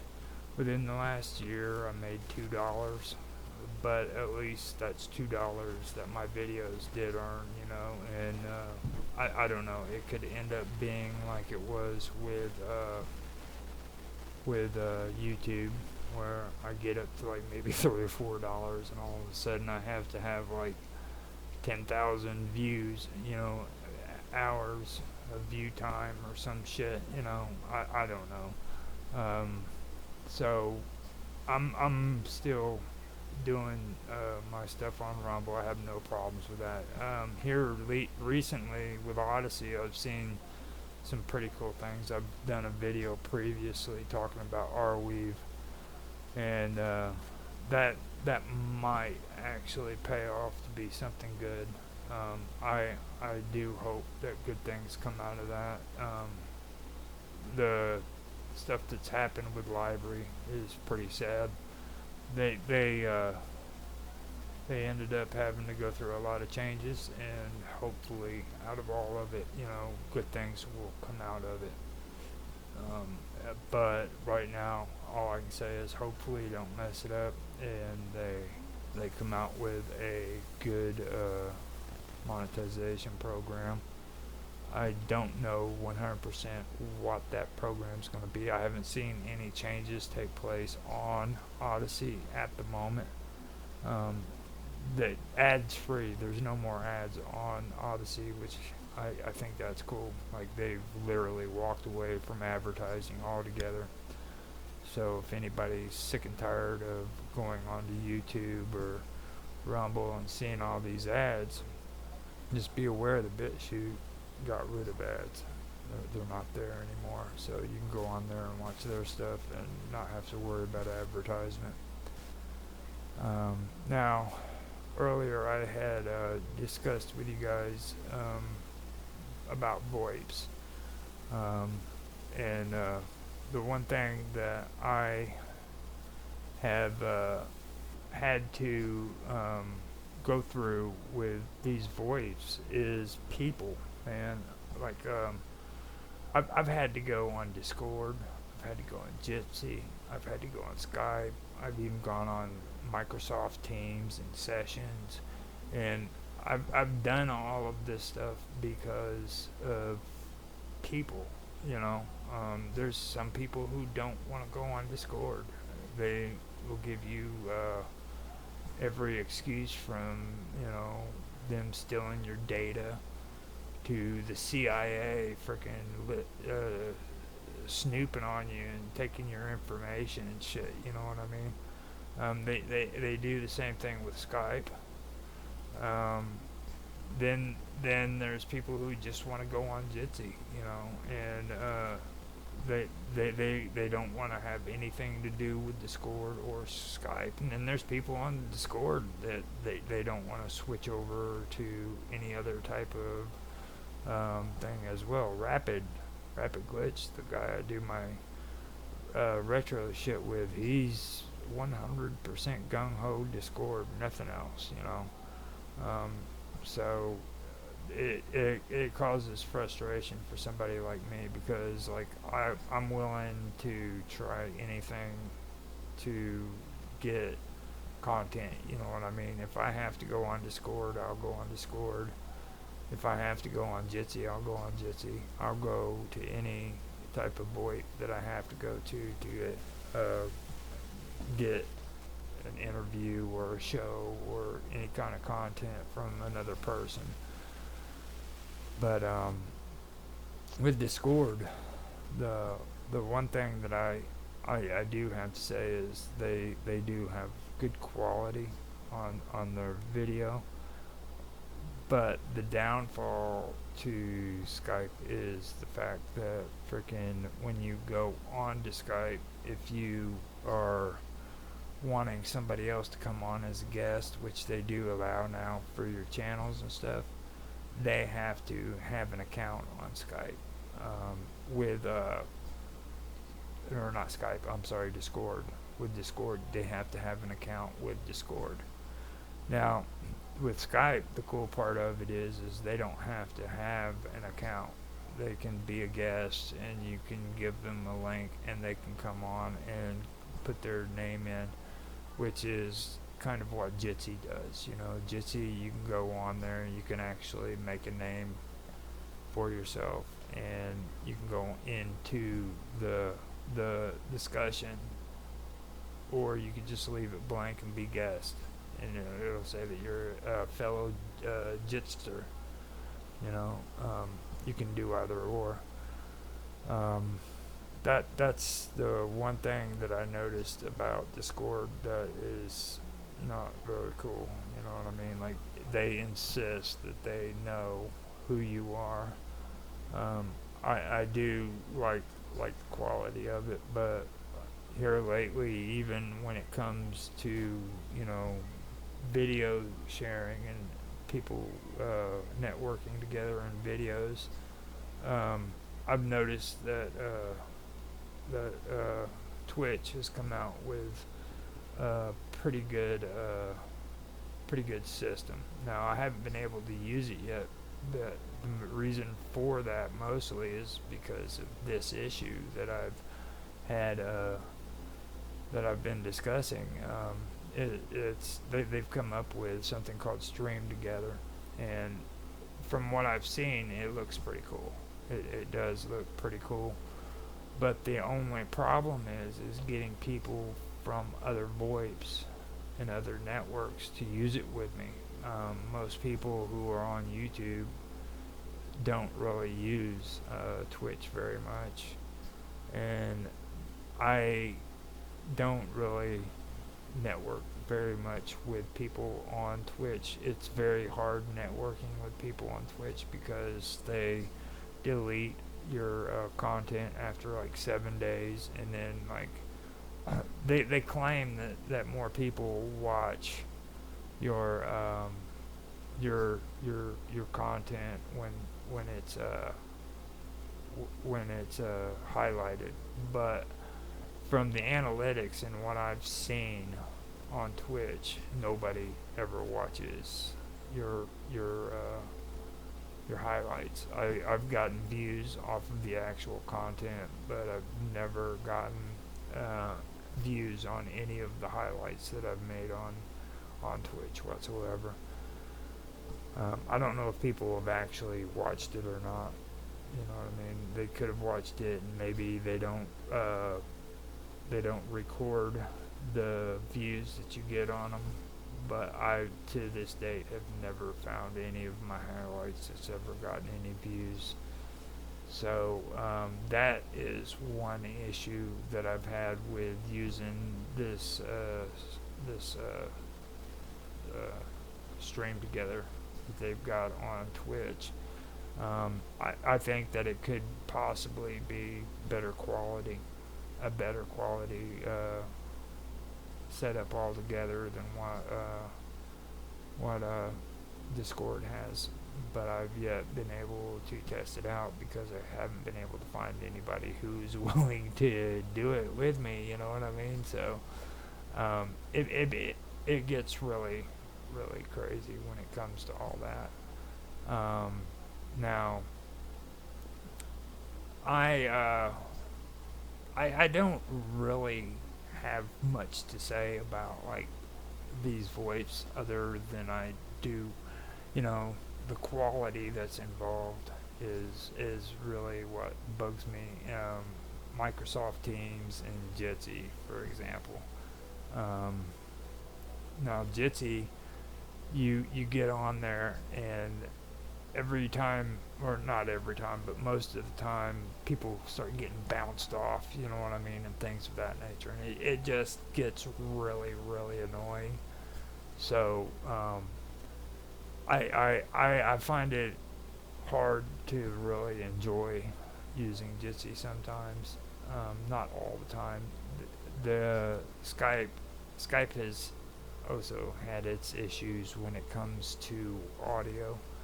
Um, I've had to actually go through and work on my audio and set up my OBS with Skype, um, because it seems to have an issue with working with other programs. You know what I mean, like OBS and Skype.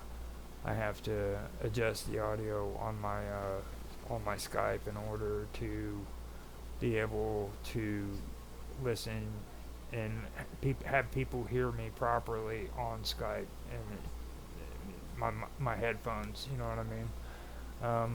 There should be no issues with me using my headphones on Skype whatsoever. Even on Jitsi, I seldomly ever get any issues with my audio, but I always had problems with it on Skype until finally I just buckled down and started trying to figure out what I needed to do there. Now, with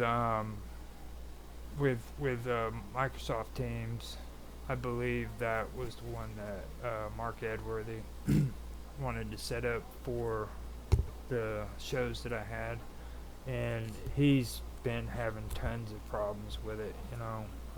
He's been wanting to try to get something going on there since at least January that I know of, when he first mentioned it. And the last time we tried to put something together on there, it just turned out to be a horrible disaster.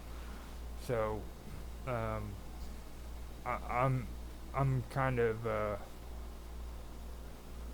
of discouraging myself on the voice myself after talking about it. I'm like sitting here talking about how this person doesn't like this and this person doesn't like that, and this, and it just, the more I keep talking about it, the more discouraged I get about them. Like, there really isn't no good VoIP, to be honest with you. I have an issue with Discord when it comes to this always forcing, what is that called? It's where whenever, like, I've got my OBS on now, and if I go on to, oh, here it is, it's streamer mode. Every time I go on to Discord, they always turn streamer mode on when I put in the settings that I don't want streamer mode activated. Okay, they just automatically do it, and they've always done it since I've started. And it drives me nuts because I'm trying to figure out what the name of a person is in my Discord channel, and the name is shrunk down so that you can't see it, so that if I'm accidentally, or even if I am showing the page, they won't be able to see who that person's name is on there. For me personally, I think that's ridiculous that they force that to pop up every single time you go on Discord. When I go into my settings and I say that I don't want that to freaking happen, it shouldn't happen anymore. And that also reminds me of, like, my default settings in YouTube. I've been streaming For Honor, and I've also been streaming Assassin's Creed Unity. Well, they determined that For Honor, the storyline at least, is adult content. So they turn around, and after me in my default settings saying that none of my videos are made for minors, okay, they turn around and they put age restriction on it. Now, I was under the understanding that when I went into my default upload settings and I made it to where it was not made for kids, that would have covered all that, you know what I mean? So why do they think that it's necessary that, even though I specifically said these videos weren't made for kids, why do they still have to make it to where it's age restricted on top of not made for children? Are they like just saying that not made for children is 16 or under or 13 or under. Is that what they're talking about? Maybe that's it, because like the age restriction is 18 and above. You have to be 18 or older to watch it. So that could be the equivalent of R rated, you know. I don't know. It seems to be annoying to me, to be honest with you. I really I find that a bit unnecessary, is what I'm saying. You know, and with Discord, whenever you go on Discord and they do all that shit with the frickin' streamer mode. I think streamer mode, once I put it into the settings that I don't want them to use streamer mode, it shouldn't be used. You know what I mean? Now, if I choose to turn that back on, then I should have the right to do it. But I don't think that's necessary. Now, these VoIPs, like I said, if you ever do get into the point where you're wanting to live stream and interview people and doing roundtables, the best suggestion I can say to you is don't limit yourself by saying that you're only going to use this VoIP or that VoIP. You're going to have to adapt with, like I said previously in other parts of this. If people want to use Discord, then you're going to have to use Discord. You know what I mean? If they want to use Jitsi, you're going to have to use Jitsi, Skype, all of them. I mean, that's the way I do things, where I want the interview, I want the content, so I'm willing to go on those different VoIPs in order to get that content. And that's just the way it is. I mean, there's no picking and choosing and saying that I don't want to use this or I don't want to use that. The only thing that I don't want to do, that I'm going to stand by, is I don't want to have Linux again. You know, that's just not going to happen. I enjoy the lazy life, hanging out and being cool with Windows 11. Not necessarily Windows 11. If it was Windows, XP, I'd be cool. Maybe Windows 7 or 8, but 10 and 11 just sucked. They were horrible programs. So, with audio, now, before I stop talking about all this stuff, I do want to cover like audio, and because that's always been a really, really touchy subject when it comes to me and doing any kind of streaming or recording or editing or whatever. Audio has always been the hardest part of this project. Now, testing audio is something that I suggest that every single person makes a habit of practicing. And when I say habit of practicing, that's where the repetition and more repetition comes from. Okay? I've mentioned that. Time management, everything. Repetition is important, and testing your audio is a part of that. It doesn't matter if it's been working perfect for the last 6 months, okay? You still test your audio. Anything could happen at any time to where your audio gets screwed up, and if you don't stay on top of that every single time you record or you stream, it's going to happen to you and you're not even going to be aware of it. Okay? You're going to record an hour, maybe 2 hours, maybe even 3 hours of video, and you're going to have to throw it all away because you have shitty audio. Okay? Also, adjusting your audio. Now, this is something that a lot of people who are into streaming, and especially video gamers, they have no content, or they have no concept of how to adjust audio. When you're using your editing tools, okay, there's ways that you can adjust audio. Now, that is something that a lot of people who, like I say, especially in gaming, they just don't know about. And the reason for that is because they don't really take the time to learn how to properly edit their videos and get familiar with the programs that they're using. And the one thing that I also have to say too is, and you'll hear me say it quite a bit when it comes to stuff like this, is stop trying to reinvent the map. Okay, um, there's ways that people have been dealing with audio and video and setting their resolutions in their audio and the way that they've been editing audio and video. They've been doing it for years and it works. So don't be one of those guys that goes in and tries to reinvent the map and do something unique, okay? There's solid formulas on how to make good audio and make good videos, good content. All you have to do is learn how to follow the directions.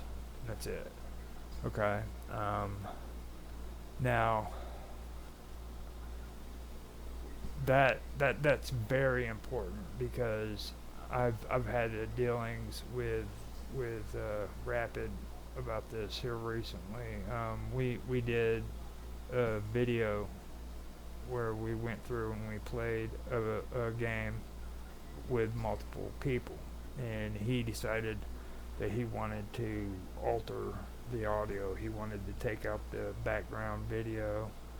He wanted to just have us talking, and we were all going to do this, and he was going to put in his own music in the background with our voices. He didn't take into consideration that there's 4 different people doing the same freaking game, and instead of him just going ahead and letting everybody freaking do the audio without altering the audio and by turning it down or anything, he could take and have all of that video in his editor. He could sync up the audio and he could choose which one had the best audio and delete the rest of the audios and just use that one. So what he ended up getting was freaking me with a video that had background noise or background sounds like the gunshots and stuff like that, and my voice, and then the audio was real loud. Then he had freaking somebody else who had background music, but the audio was lower and it wasn't all that great. And then he had 2 other people who had no audio in the background and everything like that. So you've got that whole line of mess, that whole freaking plate of spaghetti that you have to work through. You know what I'm saying? And it's just not worth the crap when you can just go ahead and use the freaking formula that's been used over and over again for years and years and years and has worked every single time.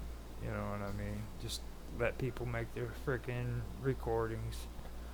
Don't alter the freaking audio.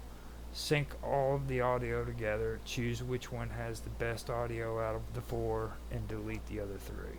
That's all you have to do. It's that simple. Now the reason why I say that is because you have a workflow, okay? And I'll get to the workflow when I start discussing, this whole thing that people have about quality versus quantity. All right, and there I'll discuss, creating a workflow for yourself and stuff of that nature. So, what I do want to talk about first is meeting people, and the one thing that I mentioned already was people's issues with preferences. You've got to kind of you got to be watchful when it comes to issues that people have with preferences. Like I've had issues with people who don't want to be on anything that's not open source. Okay. Um, and for me, I've gotten to the point where I'm sick of hearing people preach about open source. The truth of the matter is they're spying on people with open source just as much as they are with people with Windows or with stuff that isn't open source. Um, it's gotten to the point where people who promote open source are just as bad, if not worse, than people who talk about conspiracy theories all the time. And don't get me wrong, I love a good conspiracy theory, but when you take something like open source to the level that most of these people take it, it's really insane.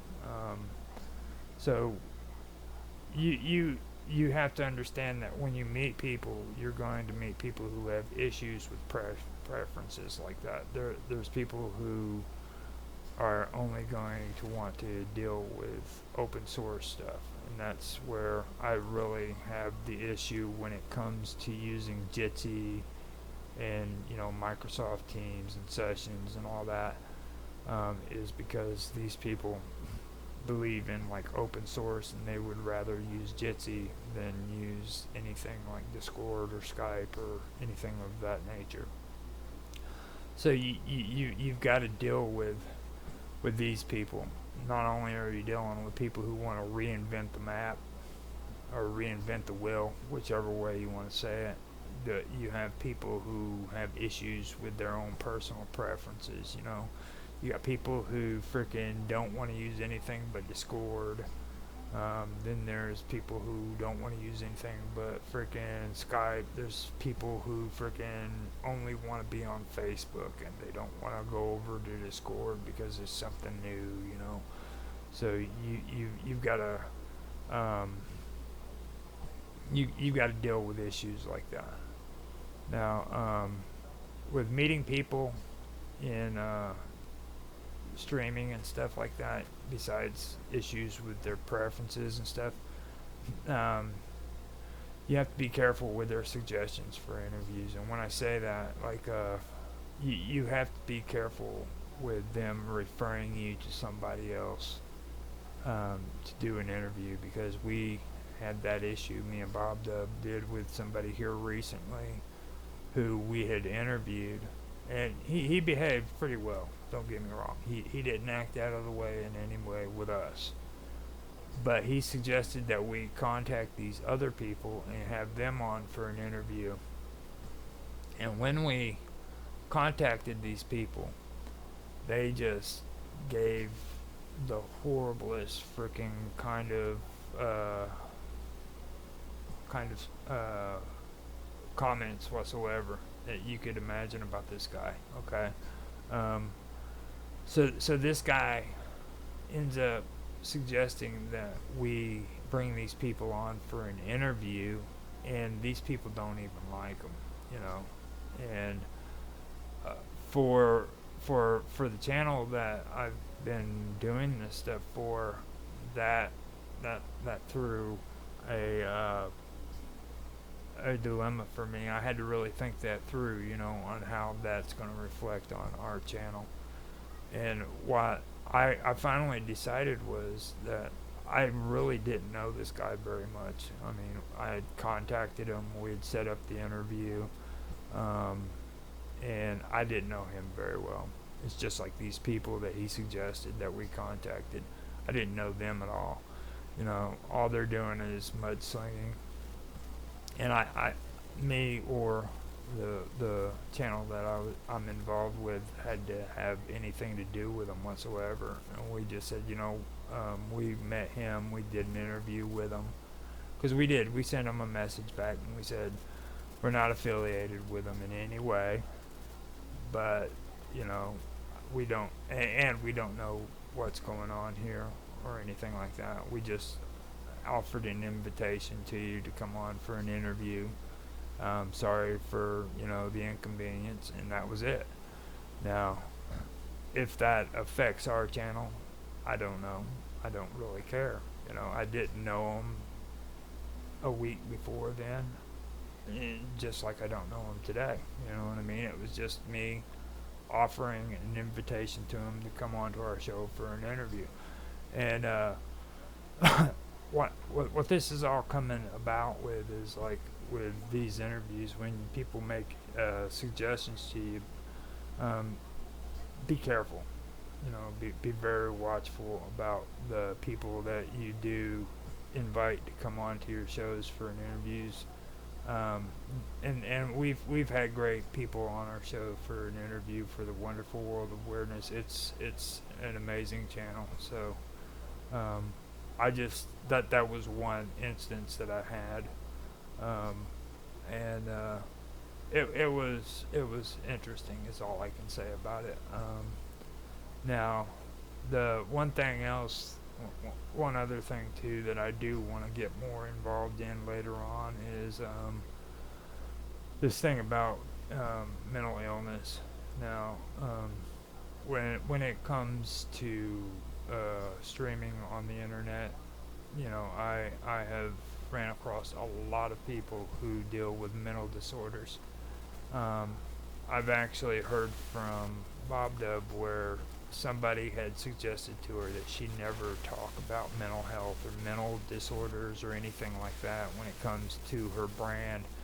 And I find that really horrible that somebody actually said that to her, you know, because first of all, I've met more people doing gaming that has had mental illnesses, okay?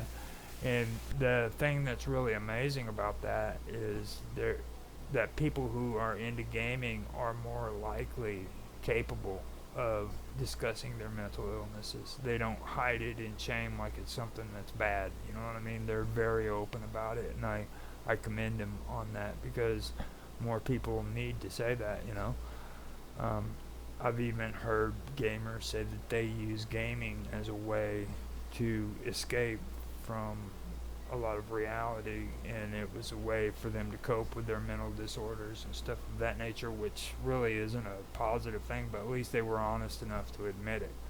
Whereas other people who also stream that don't stream gaming stuff, you know, they have a hard time discussing it. They don't want to openly have a conversation about it. I find that to be the most amazing part of it all, you know what I mean? That these gamers, the same people that a lot of other streamers that do interviews and roundtables kind of look down on,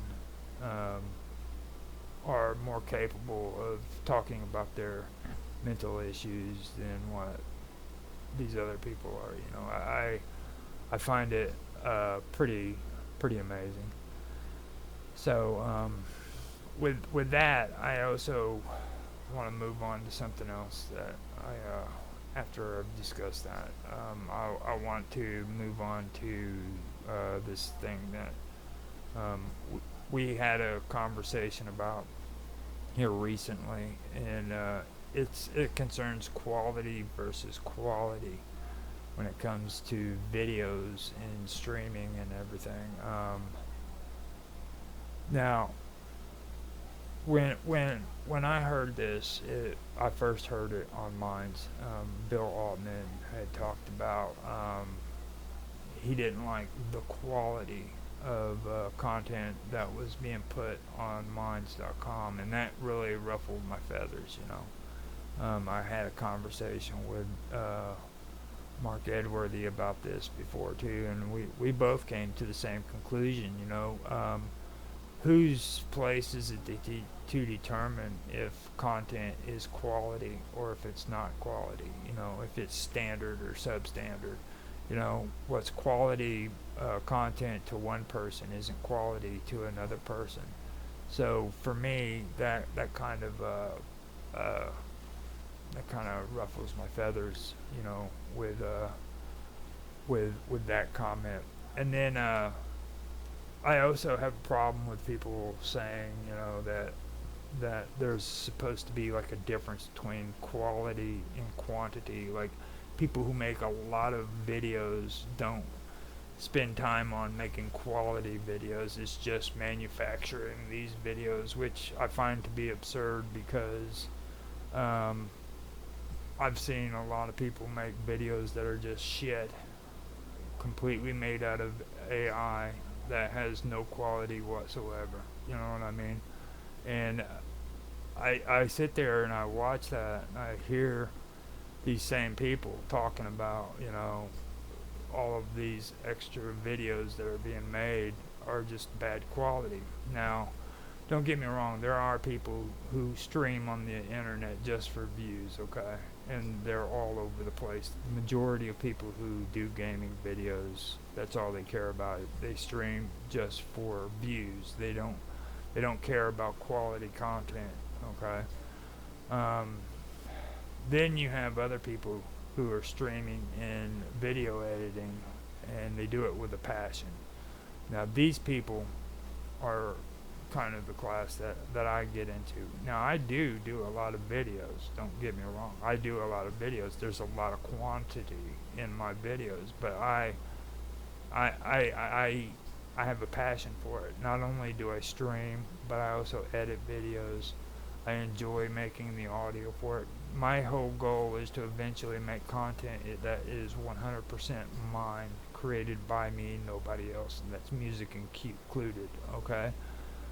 And that's always been a passion of mine, okay?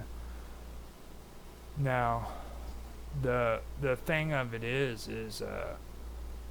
I also know, like, what's needed for views when it comes to, or post, basically how many posts that you need for Facebook and how many posts you need for YouTube and X, formerly Twitter, in order for people to for you to get decent views on their channels, and I don't think a lot of people have heard about that, or they don't understand it,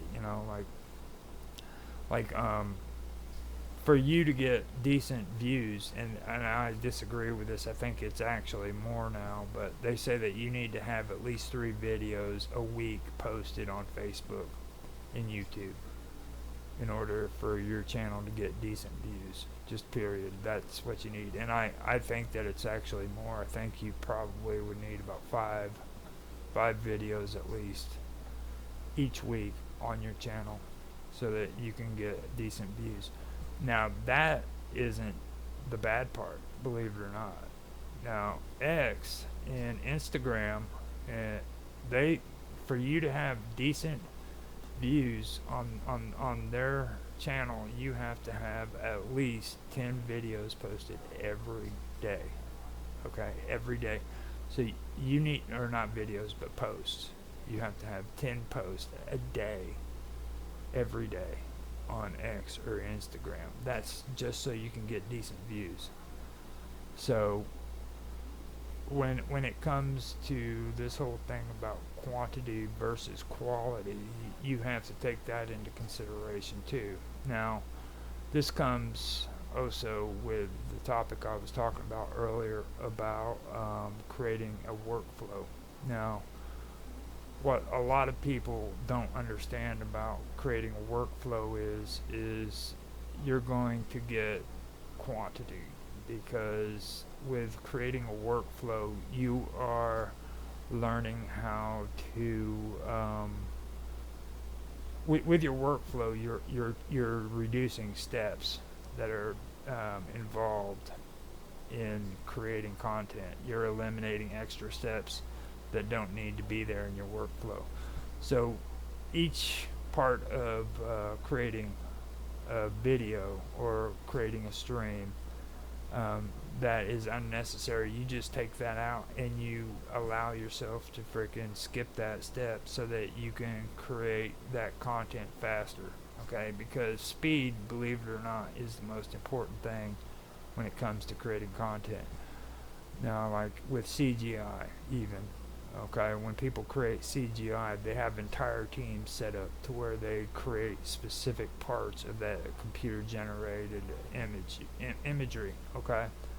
Now, these people have to be able to have a workflow that allows them to work fast and precise they need to do it very, very well.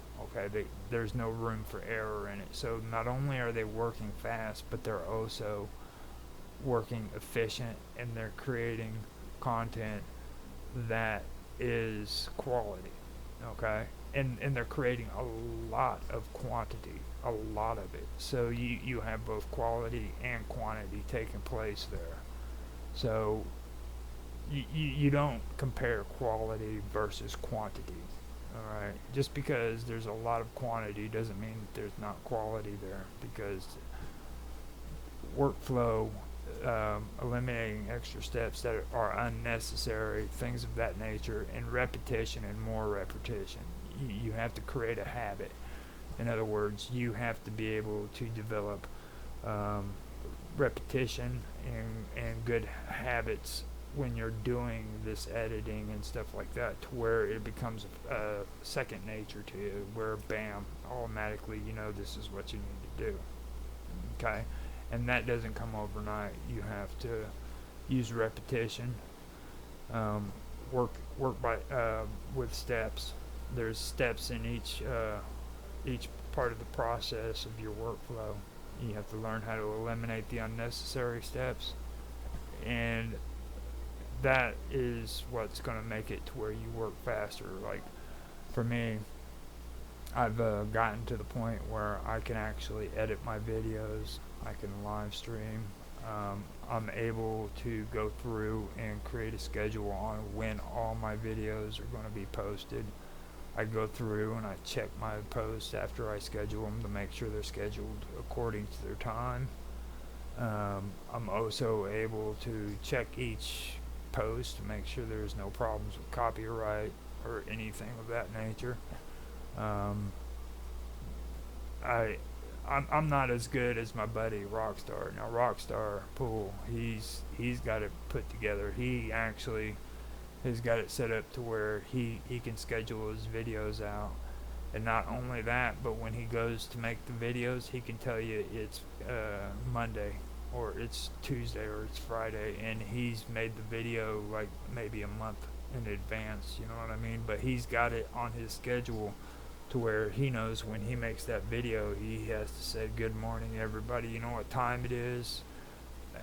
And then he says, "It's Monday morning," or "It's Tuesday morning," and that's quality. That is putting together good video content, And I'm not as good as he is, but that's the kind of stuff that you have to understand that's taking place.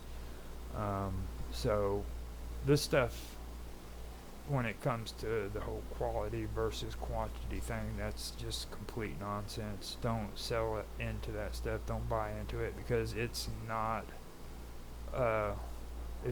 real. There, and like I said, there are people on the internet that stream just for the views, and that's all they care about. You know what I mean?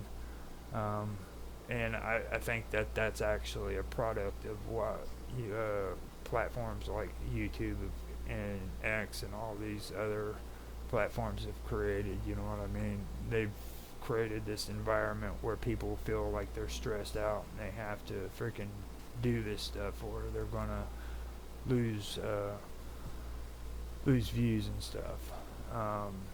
Now, repetition and more repetition, creating a positive habit, that's one thing that's important to me. Now, this whole thing about taking a break, I'm not really bought out on that one. I've seen some things here in the last year that really blew my mind.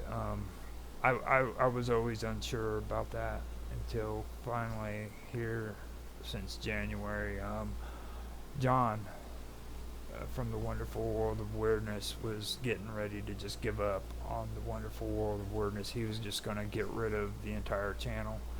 And I stepped up and I said, "Look, man, instead of you getting rid of that channel, let me have it, and I'll take over and try to get it, going and straightened up again." And he agreed to let me do it. But he stayed on with the channel and has been there with me. And while I've been there and I've been paying attention to the analytics, I noticed that like he would put content up for 6 months, and he would take a break, and then he would come back and he would put content back up on it again. And each time he took those breaks, his views would drop drastically. Like, there was a point where he was making over 100,000 views, and I'm not kidding you. I mean, this is a big channel. He was making over 100,000 views within the time that he was posting, and then when he took a break, he'd come back and it would drop from 100,000 to like 20 or 30 or 40,000, to the point now where we're lucky to get 200 views off of one video, you know.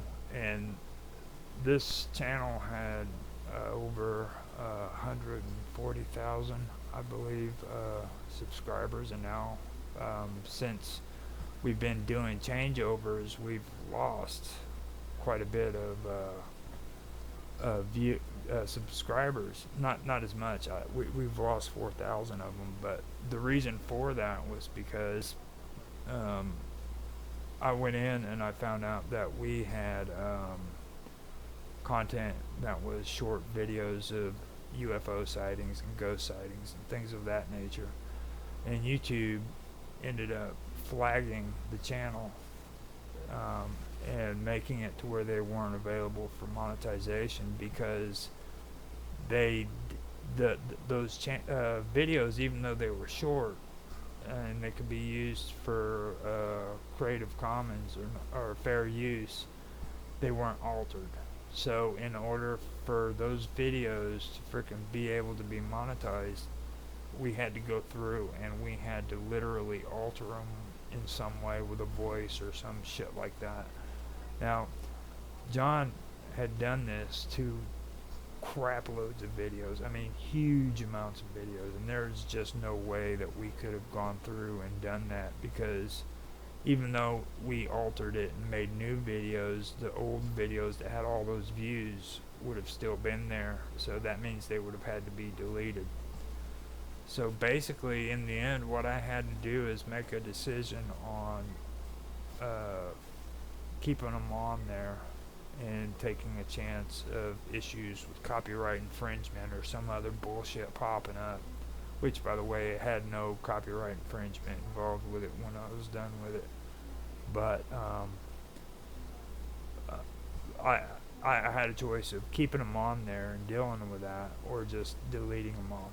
And I've been around this channel since the time I remember John starting it up. You know what I mean? Like, I wasn't into streaming and everything, but it was like a year before I got involved in doing all this crap, and I had to sit and I had to delete every single one of these videos. And I've watched pretty much almost all of them, you know what I mean? And I had to sit there and personally delete it, and it made me sick at my stomach for doing that. And all of that was the result of, you know, YouTube, basically. I mean, it was disgusting. It was literally disgusting.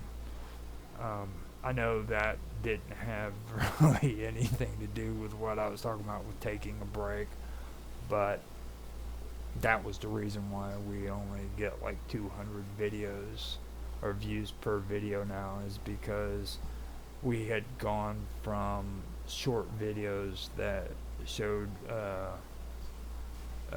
sightings of UFOs and aliens to interviews with people about UFOs and aliens and documentaries and scary stories and things of that nature. So there's been a drastic change on the channel. So because of that, we've lost like 4,000 subscribers. That's still good, considering freaking we had, it's a pretty big channel. So if you still want to see those old video footages, though, let me point it out too, that most of them are still available on Odyssey for anybody who wishes to check them out. It's the Wonderful World of Weirdness.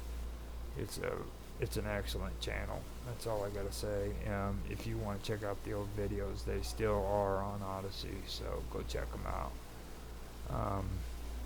I went through and I covered everything that I wanted to discuss tonight. We are at 2 hours and 49 minutes. I think I did a pretty decent job. But like I said, I did uh, PowerPoints. I didn't want to get too elaborate on them. I just put what the things were that I wanted to discuss. And I just had a conversation with it. You know what I mean? I didn't like give an explanation on what I need to talk about before. I've done that in a couple of ones that I've had, and I'm pretty sure you guys noticed that. But the reason why I did it was because me, Tan Hai Tran, and Mark did a lot of good, solid research on some of the topics that we're talking about, especially with Odyssey and Arweave.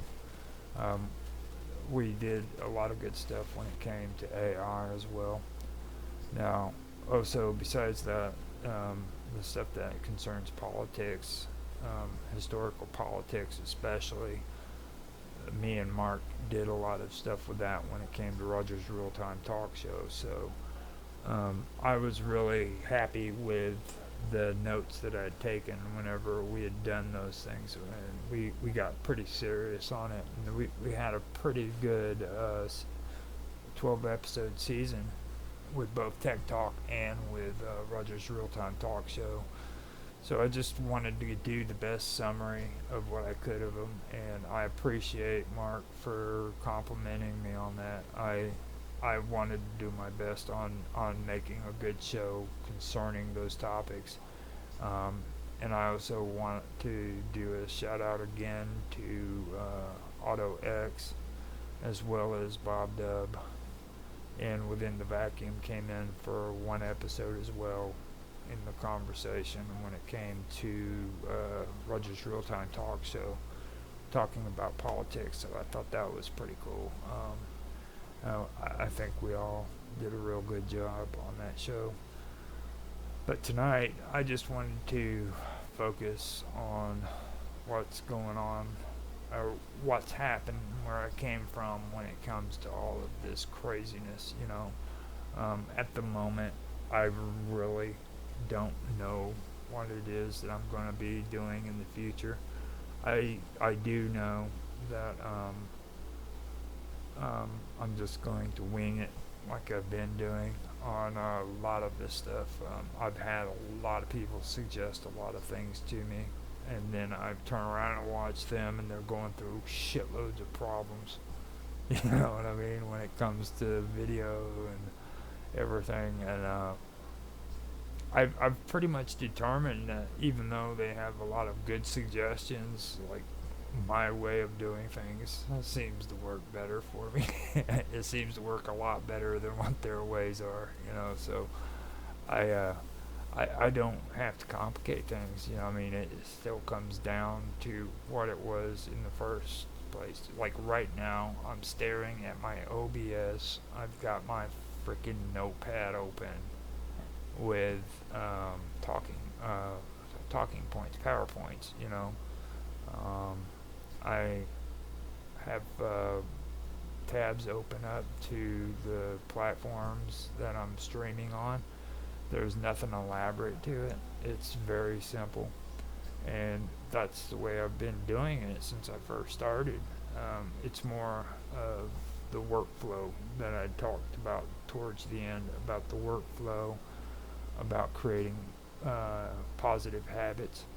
Think about it like this, okay? When I was a truck driver, and when I was learning to be a truck driver, I learned about having to relearn how to drive, okay? And that's a hard concept for people to understand, because to them driving is natural, okay? But when you get in a big rig and you get behind freaking the steering wheel of a big rig, you start learning that you develop bad habits during your driving career that you need to unlearn, okay? So the majority of learning how to drive semi-trucks is unlearning bad habits, alright? So all the time that I've been doing a lot of this stuff, I've been developing habits and getting rid of bad habits that I've been doing, and it's about time management. I need to learn that there's a certain time for video editing, there's a certain time for live streaming, there's a certain time for eating dinner, hanging out with the family, going outside and freaking watching the sun go down. There's a time and a place for everything, and I need to learn how to properly schedule my day, okay, to where there's a certain time for doing a certain thing. And people don't want to hear that. That's the hardest thing about streamers. They do not want to hear that they need to get serious with their lives. They need to come up with a schedule. They need to set goals for themselves. Where do they want to be a year from now? Where do they want to be 5 years from now? Where do they want to be 20 years from now? Those are the things that you need to be doing in everyday life, okay? This doesn't just have to do with streaming and trying to do that. This has to do with everyday life. These are things that people were taught to do back in the 1960s. You know what I mean? When people were more responsible and actually acted like adults. You know, today it seems like we've lost that connection with our elders. We don't understand that these are important things. Stop trying to promote videos, you know, create good content, and maybe people will give you real views. That's organic, you know what I mean? That means something, instead of views that you have to pay for by hitting the promote button. There's a lot of people with a lot of big views, but you know what? Their content's just shit, and the only reason why they have all those views is because they hit that promote button. So don't be fooled by all that stuff, and understand, man, if you enjoy what you've done after you've done your after it's all said and done and your content's created, then you did a good job. You know what I mean? You're happy with what you've created, and don't worry what everybody else says, because there's a whole lot of trolls out there, and they're just sitting there waiting to freaking pounce. And don't feel bad if you have to freaking block them off your channel, because you don't need that. Once you start allowing trolls to freaking come on and make one bad comment after another, it becomes an epidemic, and it can affect your channel. So don't have any shame in freaking muting somebody from your channel. I have no problem with it whatsoever. You get a lot of these guys on here talking about shadow banning. They don't realize that the people who are doing the shadow banning are the ones who's tired of you fucking trolling their channels. You know what I mean? It's not YouTube. It's actual content creators who's tired of you and your smart ass mouth. So, just kind of be aware of all that stuff, you know. This is all about growing up and taking responsibility and being able to freaking put out stuff that you love to put out, you know. I've said it before, there's no reason why an artist shouldn't be able to come on the internet and make money off of creating art, rather than going to a warehouse and working 40 hours a week so that they can come home and freaking shove all their freaking money onto the internet for free, you know. It's really a shame that they have to put up with that kind of stuff. So with all of that being said, I think I'm done now. I was able to finish this with a good rant, and I hope you guys did enjoy. If you did, just feel free to give me a comment, give me some feedback. If you're a troll, just shut up. Don't just say nothing. Because it's like I said, I'll shut you down the moment you do start acting up like that. I don't put up with it, and I don't expect anybody to put up with it with me. So I love each and every one of you. If nobody's told you they love you today, I love you from the bottom of my heart. Just keep coming back and keep talking to me. You know, don't shut down on me, because we're all here together, you know, trying to make it one day at a time, and hopefully we'll all make it through this and end up being able to enjoy our lives at the end of the day, you know. So with that, I will shut up and I'll be done with it. I hope you guys enjoyed. Talk to you later.